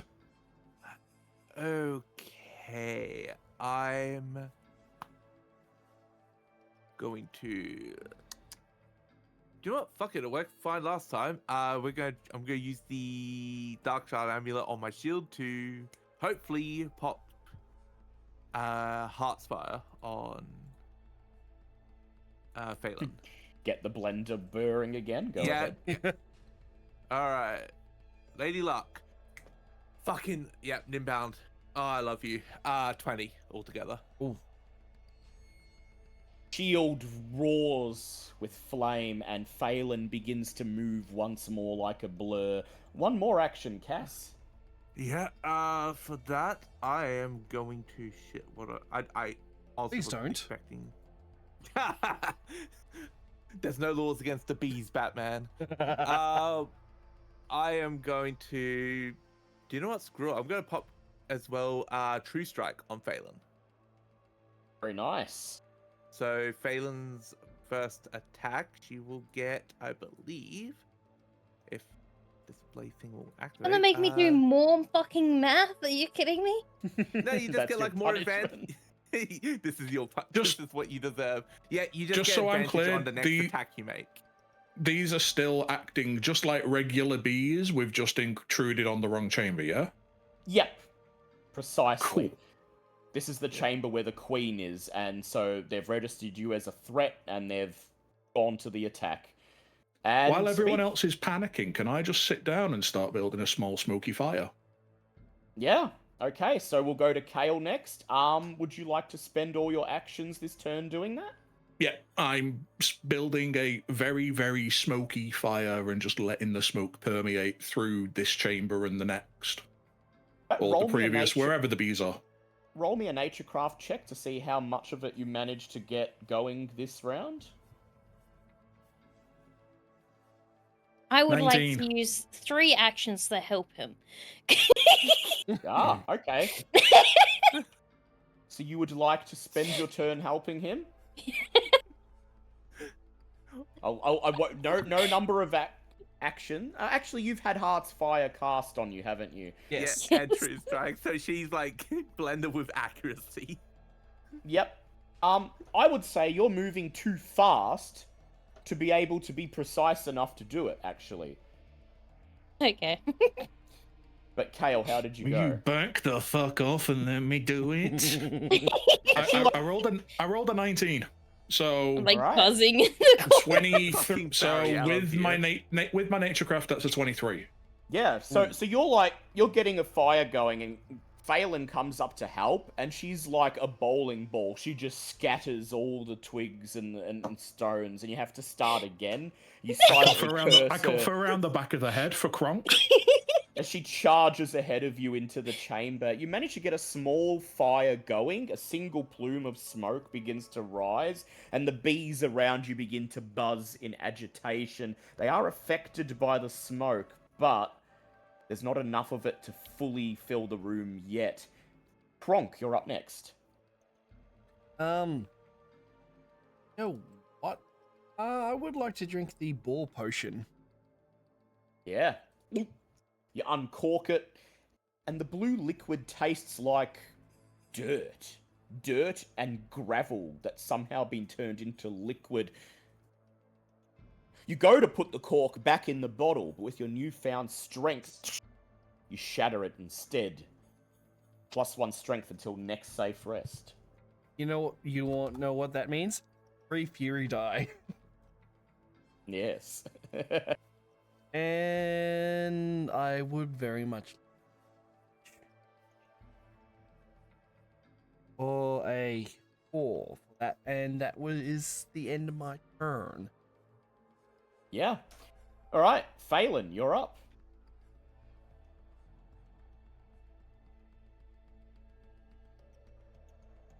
Are the bees attacking us at all? Are they actually angry? The ones in the room ahead of you are about to attack. The ones in the nursery where you're currently standing, they don't seem to care at all. They're still tending to the young.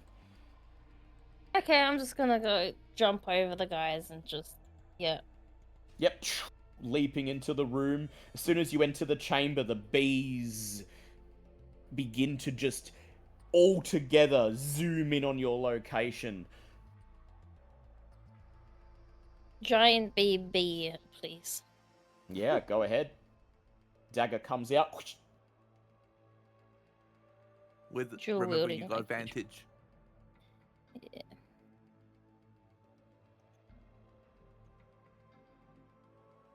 Sorry, I'm just trying to get my dice to cooperate with me.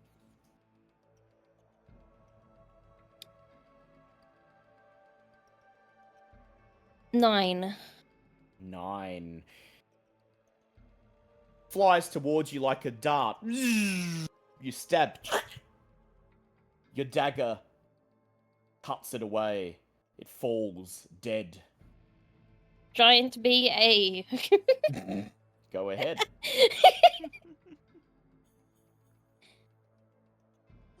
Six. 6. This one zooms towards you. Your dagger comes up, whoosh, slicing one of its wings away, dealing some damage, but missing the mark. It is still flying, still alive. Giant bee C. Yep. 6. Same thing. Meow, shing. This time you cut the other side of the bee. One of its legs drops off, falls to the ground, twitches, but the bee keeps coming. So sorry, bees. And that's your turn, Phelan. It's now the enemy's turn. There's enough smoke in the room that the bees are sort of disoriented, and they will roll their attacks with disadvantage. Giant bees A, C, D, and E zoom towards Phelan. I'm being turned into a porcupine. Giant I'm gonna- bee A, go ahead, Kale. Cass. Before the attack come in, I'm going to interpose reaction. So Ooh, yep, all right. Cass. I'll yank her out of the way. Yep. Cass pull the shield rushes up. forwards, throws her behind him as the bees come darting down. Giant bee A, distracted by the smoke, misses. Giant bee C, also distracted by the smoke, misses. Giant bee E slides its stinger into your shoulder for 4 points of damage. Yep, I'll take it on the chin. Giant BD deals 5 points of damage.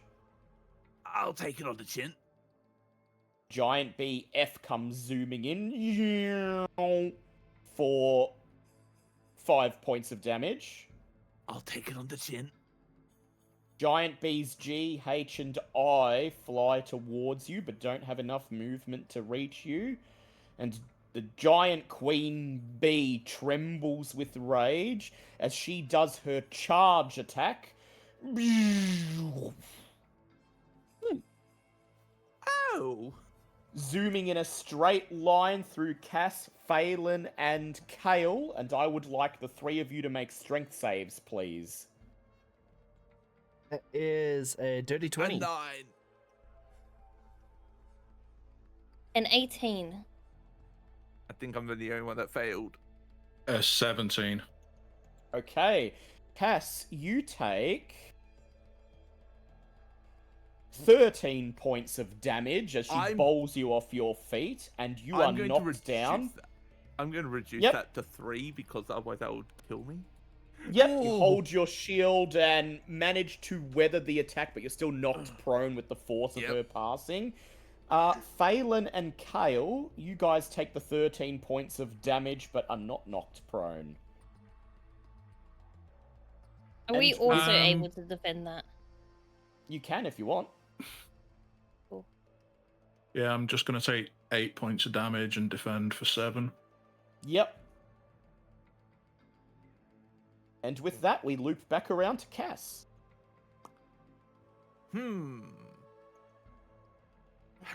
I have one action.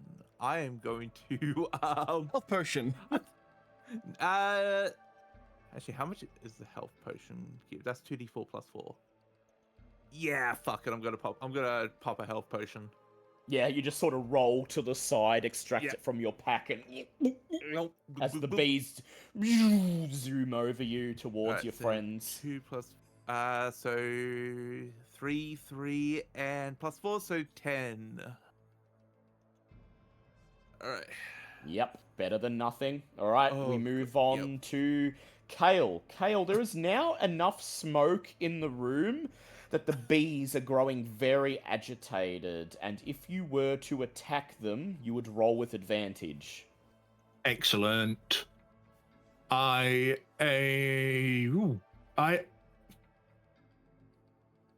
Would the queen bee have attack of opportunity if I moved? Yes.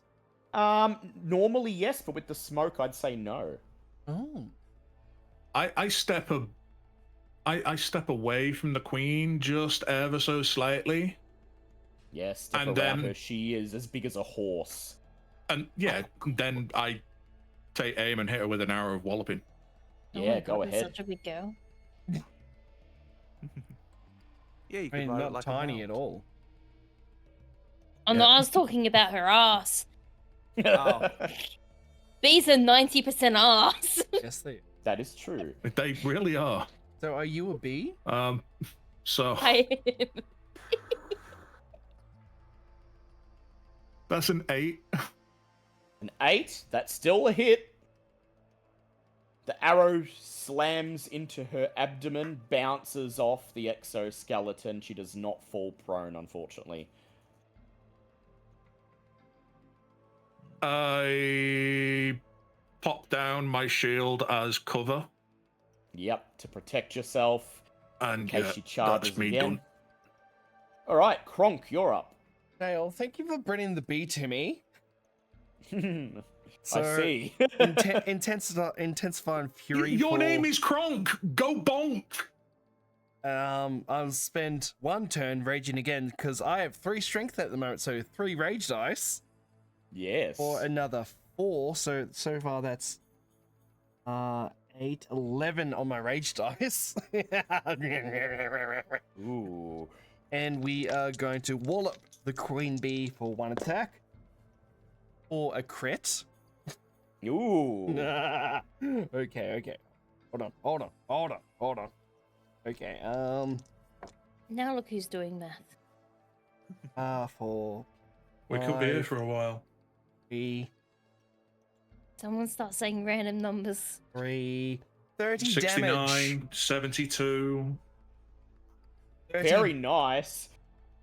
Kronk, you step forwards, and with a great swing of your axe, you knock her out of the air. She falls, dropping to the ground with a thud, and she is prone. Oh, good.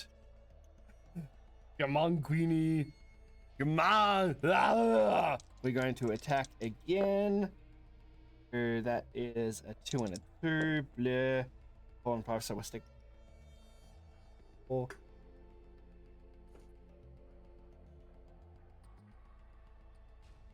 Oh, I screwed up. Sorry, my bad. What did I?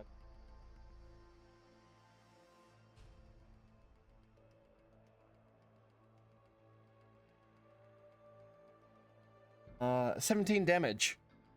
17 damage. You leap on the bee and drive the head of your blade into her stomach. She buzzes, twitches, and dies. And as she stops moving, all of the other giant bees swarming around Cass in the other chamber just stop.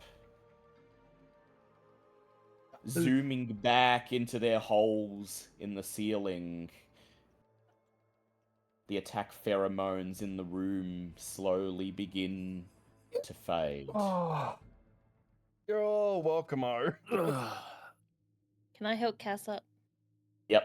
You reach out, grab him by the hand, Thank pull you. him up. Can I harvest the royal jelly from the queen?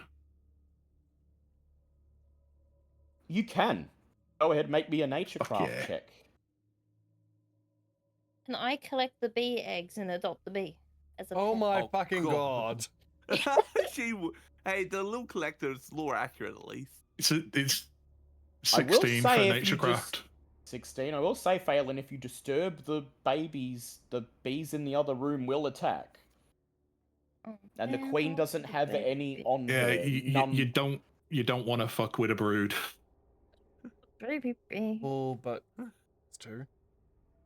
Hale, you harvest a yellow sticky substance from her.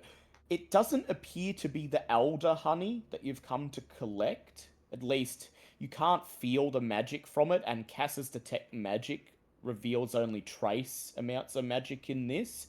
But it is the richest, thickest honey you've ever seen, and you have no doubt that it will either be able to serve as a basis for a very powerful potion, or will just be very valuable were you to sell it. You see, I being keep my from empty health being from the woods, I just package up as much of it as I can into like wax paper and leather skins and little bottles and bundles because it's awesome burn salves. Yeah. Yeah, So you I get can- yeah. you get Sorry. enough to get 5 bottles worth, Nice. and when consumed, this royal honey will cure any burn or poisoning in addition to restoring 2d4 plus 2 health. Nice. Oh shit. Okay. Dale, can I rummage through the tables that are around us I right only now? know about stuff Sure like can. that because I got a friend that's a beekeeper. Yeah, well, I'm going to let you make use of it. Phelan, go ahead, make me an examination check, please.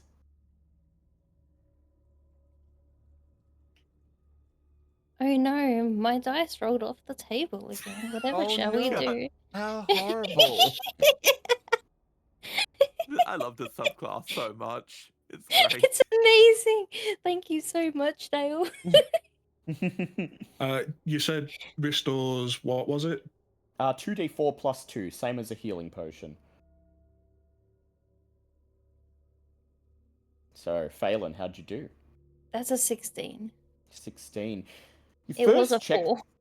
You first check the cauldron. The orange liquid bubbling away in it appears to be yet more of the royal honey. However, it's been boiling away in the cauldron long enough that its potency has been reduced. Perhaps it's used to make the wax barriers you saw in the maze room. You quickly decide it's not worth procuring any. The shelves and tables, however, are of note to you. The bottles and apparatus appear to have not been used in some time. The shelves are filled with miscellaneous trinkets that you hypothesize must have been the belongings of adventurers who ventured into this cavern over the years and were consumed by the hive. The vast majority of them are useless, blades and armors that have withered away over the years, destroyed by rust. But I would like you to go ahead and roll for me a d20, please. What should I do now? I'm just gonna guard, like protect for the next sort of 1. year. Yep.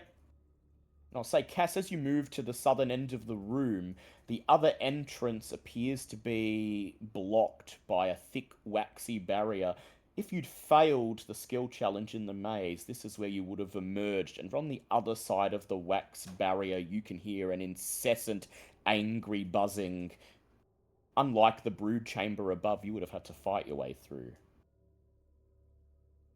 What did you get?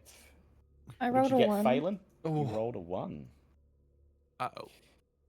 Phelan, I'd like you to roll a d4 for me now, please, because that's a very special roll. Oh. Oh no. There's also a 1. Oh no.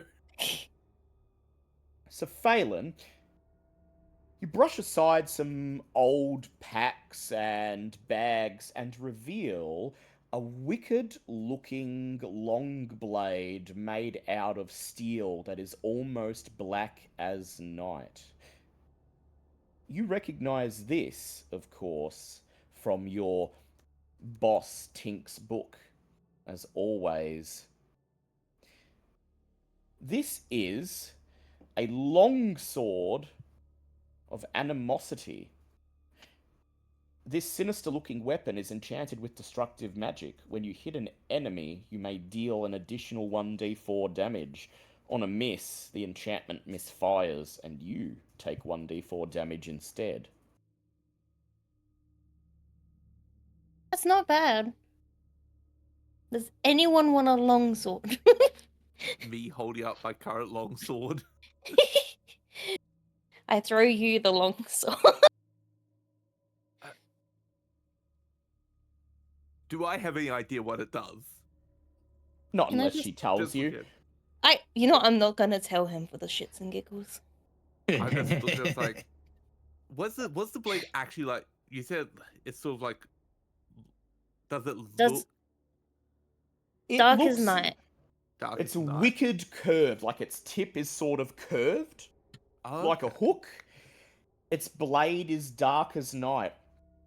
And as you wrap your fingers around the hilt, you can feel the thing hums with magic. And with your detect magic active, you can actually see veins of red running through the blade, telling Yeah, I'm you not that it gonna have is to worry about this. enchanted with destructive magic. You don't know exactly what it does, but you get the vague sense of what she knows, that this sword can be intensely powerful, but also might bring you harm as well.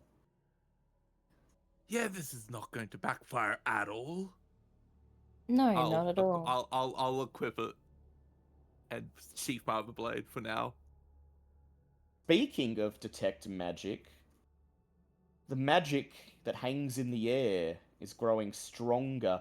Its source is right next to you. Right on the other side of this chamber in the grove at the very deepest depths of the cave. You can peer through the mouth of the chamber into this grove, and the air beyond is filled with incandescent magic. If this is where the elder honey can be found, then you suspect you have nowhere else to go but onwards. That's good. I just sort of point down, it's like, more magic that way, and I think that wax door leads to the maze again. So only one way. Have fun, Grunk. I'm gonna tap him on the back. I'm gonna tap him on the back, and I'm just gonna keep True Strike on him, Let's just in case he needs to swing for it. And I'll stick right behind the bastard. Can I tap Kale on the shoulder and be like, I hope he fucks up with that sword. That's out of character. That's not Kale laughing in character. Sorry.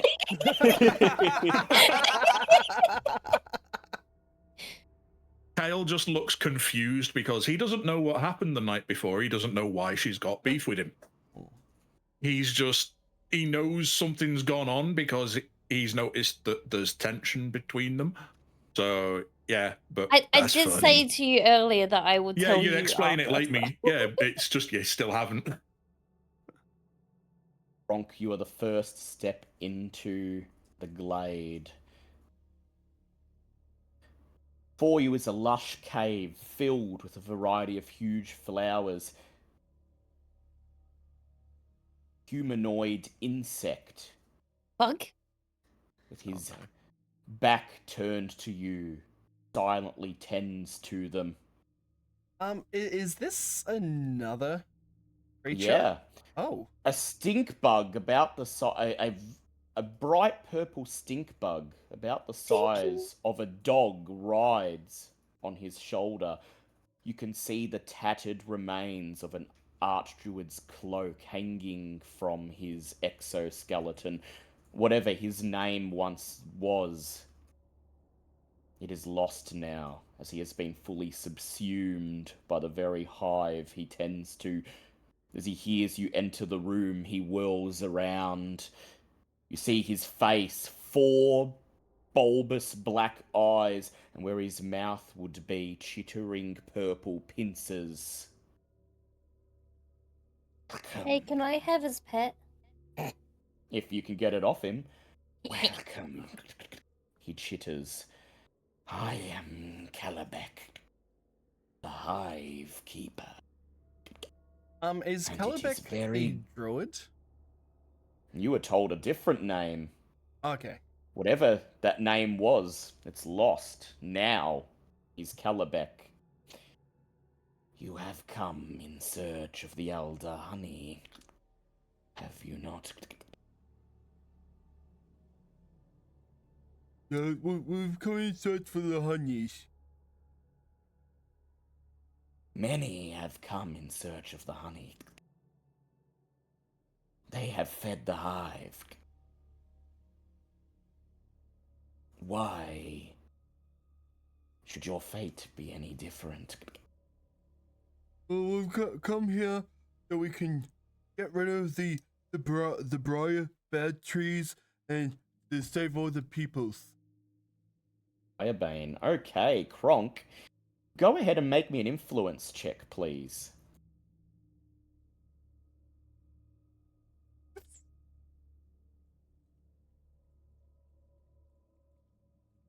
This is a straight roll. That's a 7. He pauses for just a moment. Firebane. The word stirs something, some vestige of memory in the recesses of my mind. Meaningless. It is meaningless to me. Explain why you should be allowed to leave, rather than feeding the hive. The hive that has for time immemorial been my domain and my charge. I've got a question for you. There was meant to be a druid that tended to the hives. Where was he? Make me another influence check, please, Kronk. I'm not using that D. Oh, there's my D. Dale, can I just like throw the amulet thingy that I have that will allow me to essentially let him re-roll a intelligence or will skill check? Make me a finesse check to see if you can just slide it on his head before he gets the words out. Get that finesse check to jump. Just in case. That is a 17. 17. Before you say anything else, Kronk, Phelan steps forward. She whips the crown off her head, slides it between your ears, and for the first time in your life, you know what it's like to think. Kronk feels a new sense of And smart. Kronk And likes promptly, this. Coffin Party stops playing in his head. And Kronk, The DVD logo has disappeared. you realize that Calabec has been here for so long without contact from the other members of his circle, that the very hive he tends has completely consumed his humanity, that the magic contained within the elder honey has warped both his body and his mind. And what stares back at you is something single-mindedly devoted to feeding the hive. If you're going to have any hope of getting the honey without a fight, your best bet is to try to remind him of what he used to be. So it is the druid. Yes. I rage and go to attack. Roll for initiative, please. God damn. Okay. The Well, that- tree said not to trust him. You know, Yes. good point. That is a Good point. 19. I got a 17. And because I was raging before that, do I still count a fury die? No, because combat Okay. ended. But you still get the one. You still have the boost from the potion, though. No, I got a 23. I mean, because I said 17. I want to rage and attack him. Can I spend that to rage before we go into Yeah, combat? I'll give you a rage for free. Yep. Okay. Excellent. So 2 actions for everyone except Kale. So be it, he chitters. Poppy, food has arrived. He looks at the stink bug on his shoulder and it chitters with excitement. The trees were right. No matter if you'd managed to remind him of who he used to be, you sense that he had no intention of letting you leave the hive under your own power. But you'll never know for sure now. Kronk, what do you do? Hale, do you want to remind me about that apple? Oh, he doesn't need to. You've got the crown on your head. You're perfectly able to remember. Oh, so I know what the apple is now. Yes. Oh, yes, I would like to eat the apple, please. Oop. Chew it. And instantly, your scales turn brown, bark begins to sprout from them, covering your whole body, and you begin to grow. He doesn't quite look like a tree. He still looks like Kronk, only his scales are now bark, and there's leaves sprouting from the joints of his arms, elbows, and the back of his head and neck. So Kronk, while you are in this form, you cannot use Hugh's power. Instead, you attack by swinging your branch-like arms, and they each deal 2d12 damage each. Oh my god. Ooh. In addition, you are counted as having whatever your strength score is added to your armor. Oh shit. Oh, yep.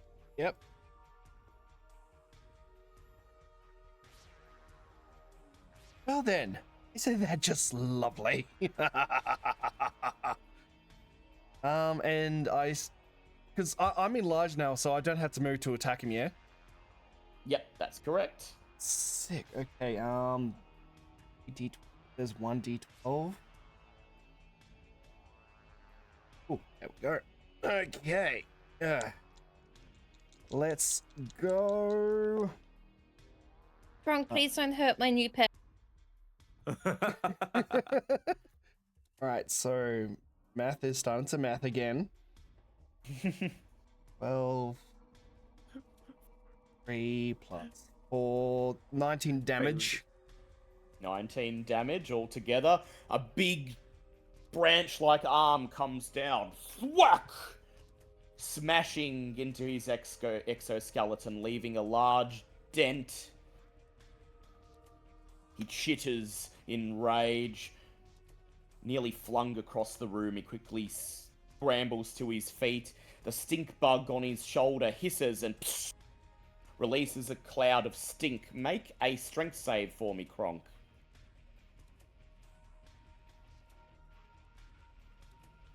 That is a dirty 20. You're fine. The stink dust cannot get past your thick bark skin. And that's your turn done. Yes.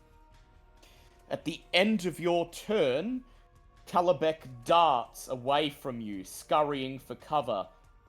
You can use a reaction to get an attack of opportunity if you like. I would very much like to, please. Oh,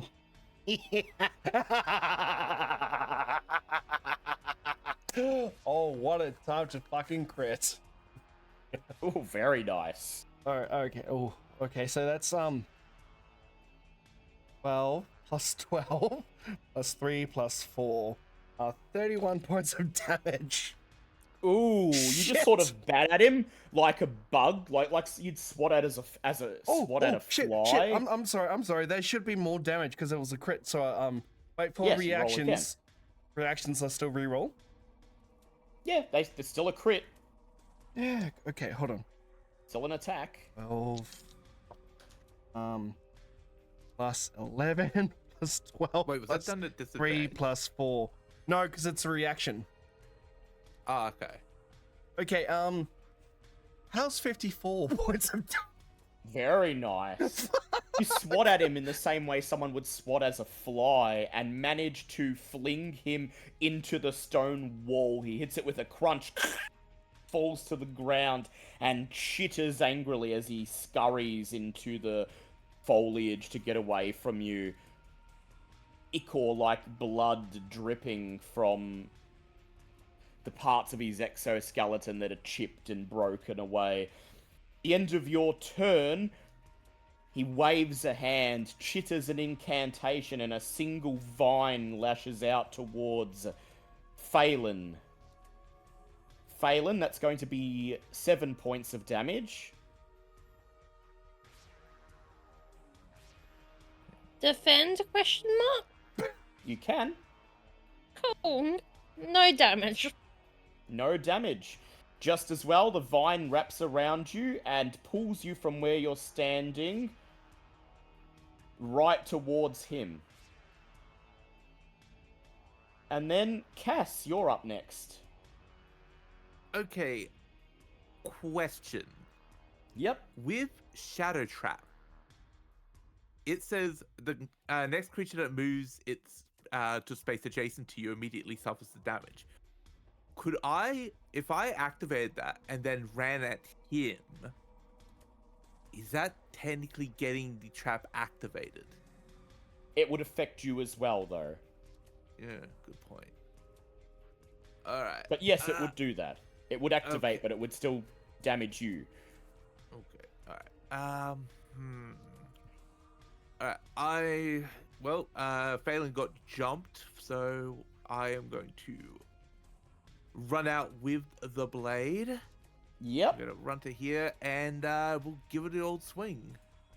Yeah, you're going to activate... Oh, well, it's only when it crits, so don't worry about it yet. Wait, is it when you hit? Oh no, it's when you hit an enemy. Oh, yeah, when you hit, yeah. Yes, Yes, but if alright, it so- misses, you take the damage. So either way, it's sweet. doing 1d4. Yep. Come on. I got a 8 altogether. 6. I Yep. rolled a 6 and got an 8, so I add the 1d4 on top of that. Indeed you do. For 12 damage. Very nice. The blade surges with energy as you swing it at him. It hits the stink bug on his shoulder, which hisses, tss, and a stink cloud billows out. Phelan and Cass, I need you both to make strength saves for me, please. Why my pet, Dale? Well, actually, Cass, you don't breathe, so no strength save for you, just Phelan. Well, it wouldn't have mattered. What I the got fuck an is 18 this anyway. bullshit?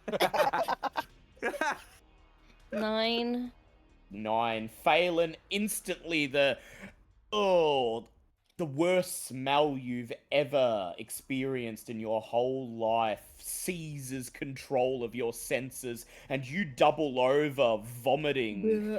You lose all your actions for your next round. Ooh.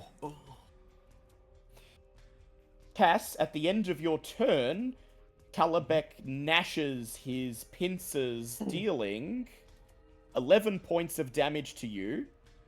I'm gonna tell him to fuck off, and I'm gonna use my Blessing of the Almighty. Once per encounter, I can defend for free. You sure Adding- can. Ooh. Add my Shepherd and or Oathsworn levels to my armor, so I take 0. 0. He's also allowed to do that damage on one adjacent enemy as the stink bug on his shoulder also attacks. So Phelan, you are also taking 11 and you cannot react because I'm of the going to stink. interpose if. Oh wait, Yep. no, I can't react. Oh, No, I can you react can't. twice, right? No, you can react as long as you just Yep. it just won't have. You just That's only have cool. one I'll action next turn. I'll Right. interpose Yep. it. I'll hit that one. Yep, push her out of the way. You take 11 points of damage. Wait, I don't think he can push me out of the way because he has me in his vine. No, Yeah. he didn't. No, he didn't. He didn't grapple you. He just pulled you towards yep. him. Yeah. I would have Yeah, said yeah. grappled otherwise. Alright, so yeah, I'm just going to pull her body out of the way and grab. So how much do I take? Phelan's 11. Oh, Phelan spends her turn coughing, spluttering, gasping for air, and we go to Kale. I move forward to behind Kronk. Yep, he counts as cover, by the way. Excellent. I take aim at wank bag and wait, that's the wrong die. And loose with an arrow of walloping for 4 plus 7 damage. 7 damage, very nice. The arrow does not knock him prone, unfortunately, just bounces off his exoskeleton.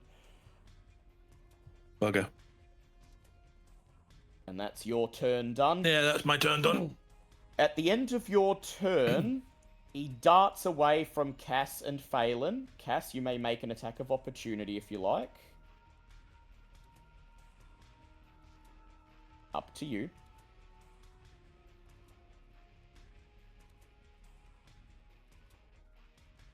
And then he waves his hand and shoots out a vine, Oh, no. sending it towards Kale, who is behind Kronk. And Kale, he's rolling with disadvantage because you're in cover. That will be 8 points of damage. By the way, Kale, you're not hiding behind a leg.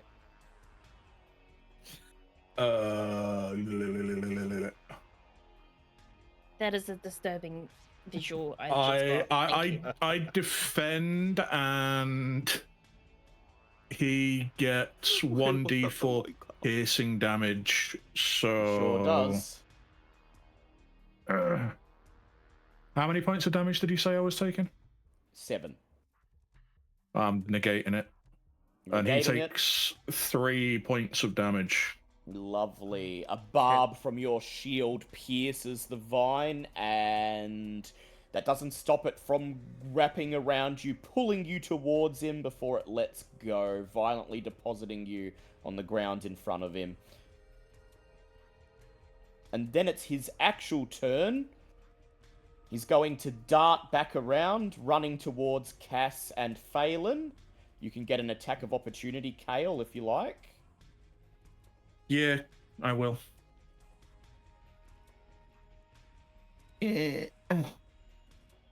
4 damage. 4 damage, better than nothing.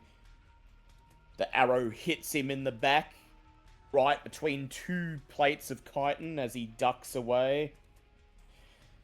And as he reaches Phelan, who's still doubled over coughing, he gnashes his mandibles again. And that will be 14 points of damage at Phelan. I'm down. Ooh, she goes I'll down. interpose. Interpose, yep. Cass shoves her out of the way, and that's 14 points of damage to you, Cass. I'll take the down. Yep. It's- And I'm Cass good on goes that. down, Yep. hitting the ground. And we go back to Kronk. And that's an extra rage die for me. Outstanding. Kronk's just occasionally just vines snapping off and re-emerging with each step I take. For the sake of it, because I don't want to cover these two, can we just go here? Yep, you've Yeah, got you're enough adjacent. movement because you're big, so 6 spaces to you counts as like 4 squares. And we are going to whack the stink bug. Go ahead. Oh, my pet. All right, so Yeah, that that- is 9 plus 7 plus 3 plus 4 plus 4. 27 points of damage on the stink bug. 27 points of damage. Very, very nice. The stink bug explodes in a cloud of dust. The room fills with stinky gas. And you have a maximum of 2 actions each round until the end of the fight, as Calabec the Hive Keeper is now bloodied. Is the stink bug still there? Yep, I just can't. Can I? No, can I not remove him? Let's detach him. No, detach him too. There we go. He falls off and gets squashed. All right, and I'll use my wait. Do I still get 3 actions, or is it now just down to 2? No, just down to 2. Okay, so Till the end of the fight. That's me done then. At the end of your turn, he dashes away. 1, 2, 3, 4, 5, 6 towards the end of the room.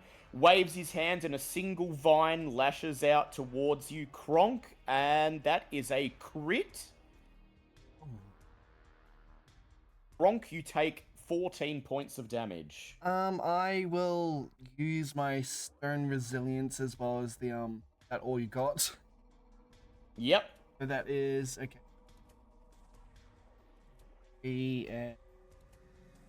So that's negating also with 7 plus 7.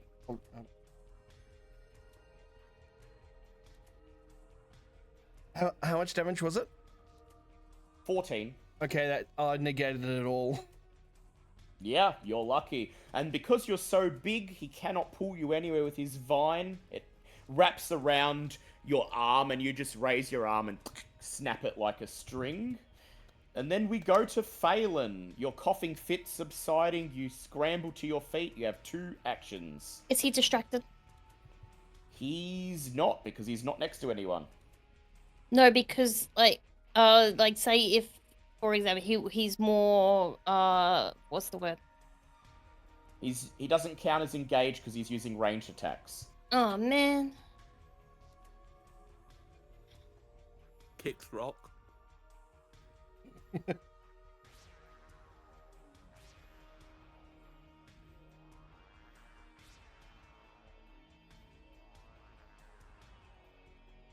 How would you like to play it? Her DVD logo's going. I was really hoping that he was being taunted by freaking giant tree lizard. Big man on campus.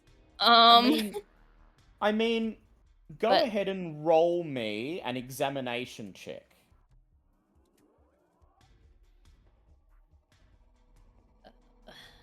12. 12. You figure that you could possibly create a distraction by using your free movement.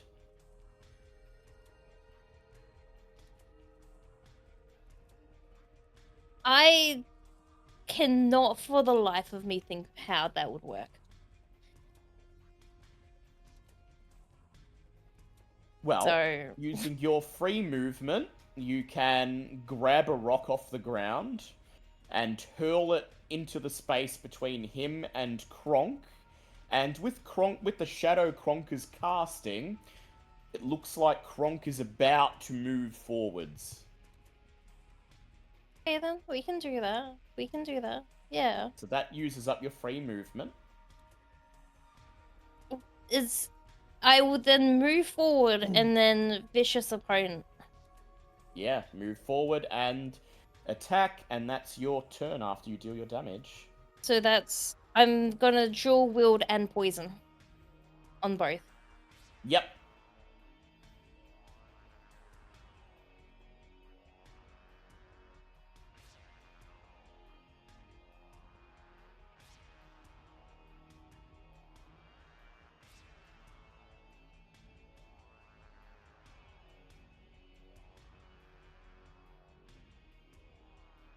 Math is mathing. Computer analysis. Enhance. As his vine lashes out and attempts to grab Kronk by the arm, as Kronk pulls away, she just grabs a rock off the ground and hurls it, and it strikes the vine, and when it strikes, the impact makes it look like Kronk is lunging forwards to snap the vine, and that distracts Calabec enough as he raises his arms to defend from the possible blow, and that's when Phelan rushes forwards and moves in. 27. 27 Very nice. points of damage. Very nice. One dagger goes under his shoulder, the other one under the other shoulder, and he chitters in pain as blood begins to billow forth. You pull the daggers out and it's an attack well done. At the end of your turn, he's going to move 6 spaces away from you. You can attack with opportunity if you like. Yes, please. Is that a distraction? No, unfortunately. But worth a try, right? Crit. Ooh, nice. Do you want to go all in? I would I'll let like you to go go all in to maximize your crit. Go ahead. Roll me. Normally you can't do this. I'm letting you do it for fun. Go ahead. Roll me a d20. If it's 12 or above, you may maximize your crit. It's above. Gamba Gamba. Go ahead.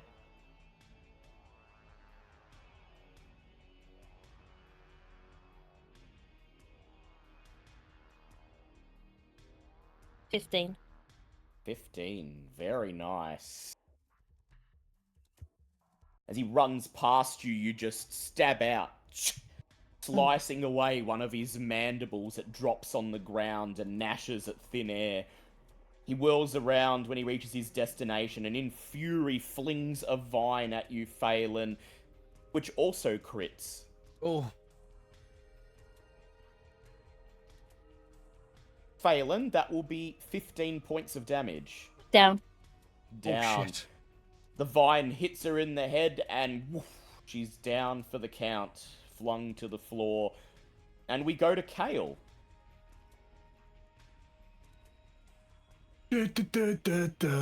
I slam down the thorned shield as cover here. In front of me. Between that and Kronk, you are in full cover. He cannot hit you. I then use my second action to fire an arrow walloping at him. Go ahead, may it find its target.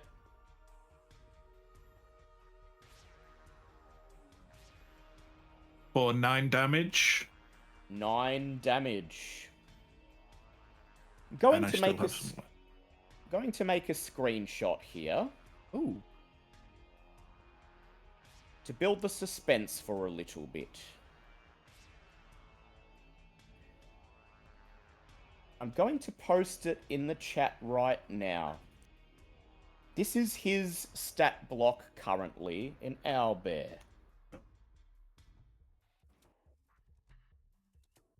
Oh. Oh. Oh, Oh. fucking Sees Phelan go down and, chittering with glee, begins to rush forwards to go in for the kill, and then your arrow whizzes through the air and just hits him in the open mouth as he's chittering, flies right back into his gaping maw, and he's just flung towards the wall with the force of the arrow. He hits the rock face with a sickening and then falls to the ground in a crumpled heap. Fuck yeah, let's go, Kale. fucking yes. Alright, Kyle, you look Like- up. You get Cass. I'll get Phelan. am I still Yeah, tree? yeah. How long do I As you stay walk tree for? toward, yeah, as you're saying this and stepping towards them, you feel yourself returning to Oh. normal size. I just uncork a bottle of honey and pour it I'm all just over like, Cass. I'm just, oh, thanks. Oh, Life-Binding Spirit. You're already picking welcome, Phelan Sticky. up. I'm just gonna Life-Binding Spirit on Phelan for. Can I heal, please? Like, I want to do a thing. Oh, okay, Sure. you go do. Okay, then you do. I will. I uncork a bottle of health potion, as well as tilt her head up and feed her some Sprig's food. Oh my Oh, god, God. I knew that was fucking coming. Yeah. You just, Oh well. Phelan, you are violently wrenched back to consciousness with this horrible taste in your mouth. It's the Almost thought as that bad counts. as the stink dust from before, but you do get a hit die to roll right now. As well as I'm giving her a health potion as well, because I didn't lose anything won't- in that fight. I won't make her do the strength save because she already went down. Jesus. What happens if I want to do the strength save? I mean, sure, it's your funeral. Never mind, my dice did not want to roll. Eat up, pretty lady. This will help. Okay, I'm just gonna pop Life-Binding Spirit on myself to get me Yep. up. So that'll So be Cass eight. and Phelan each take a wound, and the life-binding spirit tends to your wounds, sealing them shut as if they were never there. And I'm gonna use minor magic to clean the honey off that Kale doused on me. Now Some that good honey. Calabec is dead, Bronk, with the crown still on your head, you peer towards the entrance to the grove, and there you see it. The earth, where your feet were when you were talking to him, disturbed, and you realize that had you convinced him to give you the honey, No sooner would you have left the room before you would have found yourself strung up by your ankles by the vines, left at his mercy to be fed to the hive. With the crown still on. See, friends, we done the right thing. We would have died if we just took the honey and let him live. With the crown, Crunk is talking normally. Yeah, he's eloquent. And before God, you he's take callback. before you take the crown off, you have one last glimmer of intelligence, and you remember Lyrial Green Whisper telling you how Calabec had tended to this hive, how he had been here for decades, tasked with doing whatever he had to do to make sure the honey was produced and ready. And you realize that with all that time spent here alone, he would have almost surely been driven to madness, and in fact to have been corrupted by the honey, to have become one with the hive. There must have been some shadow in his heart, some element of greed or lust for power, something to be corrupted. He was never trustworthy in the first place. And so, the last remnant of the Green Whisper Circle is finally put to rest. And in the corner of the glade is a great flower of vibrant purple, and there, dripping from its petals, gleaming in a pool at its base, is a golden liquid that must surely be the elder honey. I use Phelan, did you end up using that health potion I gave you as well as food? I Oh, tossed I you the didn't. I empty thought it was jar. just the food. No, I gave you the health potion and the fruit. Oh, More okay. more Thank health. you. So, with the empty health potion, I scoop up some of the honey. Or the Yep. And as you do so, you place your hand on the amulet given to you by Lyrial Green Whisper. Her voice enters your mind. You have it. The elder honey. Quick. You must act fast. Repeat these instructions to Kale. Of all of you, he has the greatest chance to succeed. And Where your out of voice Kronk's...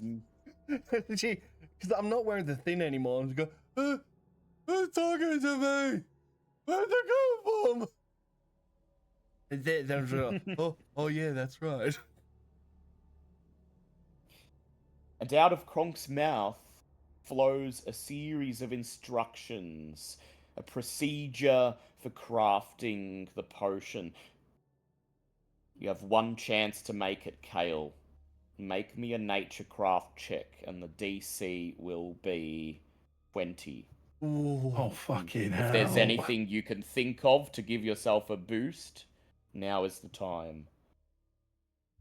I couldn't just like bless him, like do a prayer to the Almighty. I have a point of inspo as well that I can You use. do.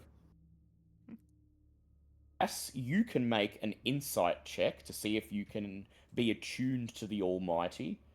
All right, I'm just gonna start incanting a prayer that the priest had taught me, and be like for great fortunes and all that.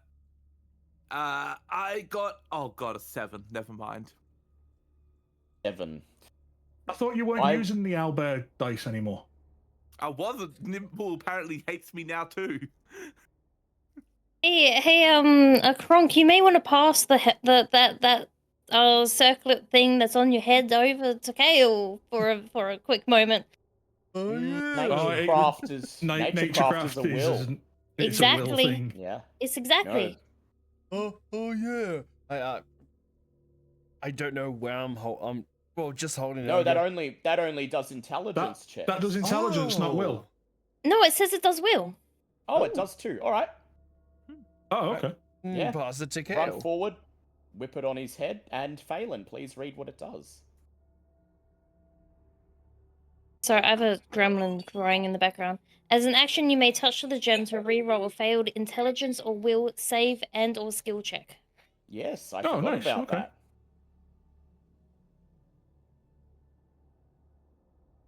Come on, Archer. I mean, that's all right. I got a 22. Hey. Hey, let's go. There's a Good tense dice. silence in the room. The Good only dice. sound you can hear is the water trickling in the distance, the sound of the bees off in the hive, the clank of glass as Kale works silently, furiously. Dog hovers nearby, sniffing. Kale has to silently push him away a couple of times until Kronk finally takes the hint, grabs him by the collar, and just holds him back so Kale can work.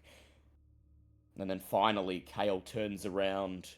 He holds up in the light the crystal bottle brimming with a bright gleam liquid. He pops the cork in the bottle, and it is done. And with that, the connection to Lyriel is broken. She says one last thing before she departs. May the luck of the great oak go with you.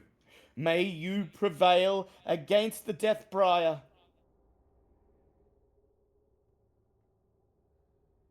And with that, with a weapon against the Dark Mother firmly in your grasp, it will end it for this week. With Calabec destroyed, and with the Queen Bee put down, it is safe enough here in the grove of the Hidden Honey Cavern to rest overnight. I'm not gonna. I don't need. I As do. such, I sure as if fuck you- am. I if you think we should need let to the ones rest- that nearly died decide, Yes. Liam. Oh no, they can rest. I'm not. I'm keeping my stat bonuses at the moment. Bro's gonna take a point of exhaustion. Yeah. It was nearly sunset when you entered, so it's probably best to stay the night. And so you make camp here. Those of you who choose to rest receive 1 hit die and may spend any of your others that you have. In addition, Cass, you get half your mana back, just as you did when we ended last session. Alright, cool. So. Alright, I might pop a couple of heals then before I get the regen. Awesome. And with that, you spend your night in the quiet tranquility of the grove. Phelan, make me a will check, please.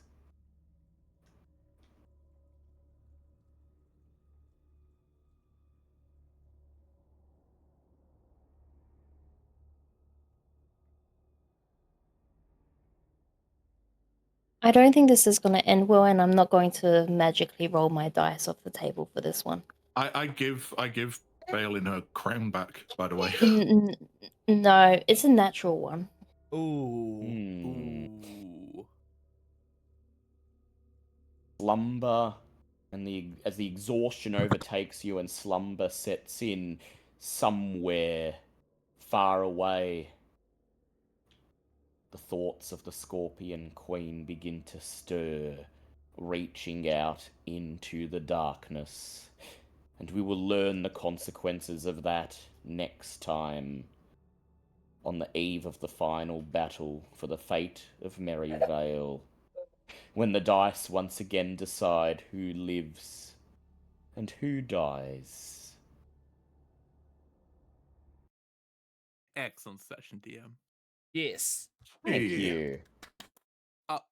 Quick question. With does this count as a safe rest for in relation to not Searing a- Light? It's not a safe rest, it counts as making camp. Gotcha. Alright, so So just half your mana. I'll see you So- again later. so- Searing Light.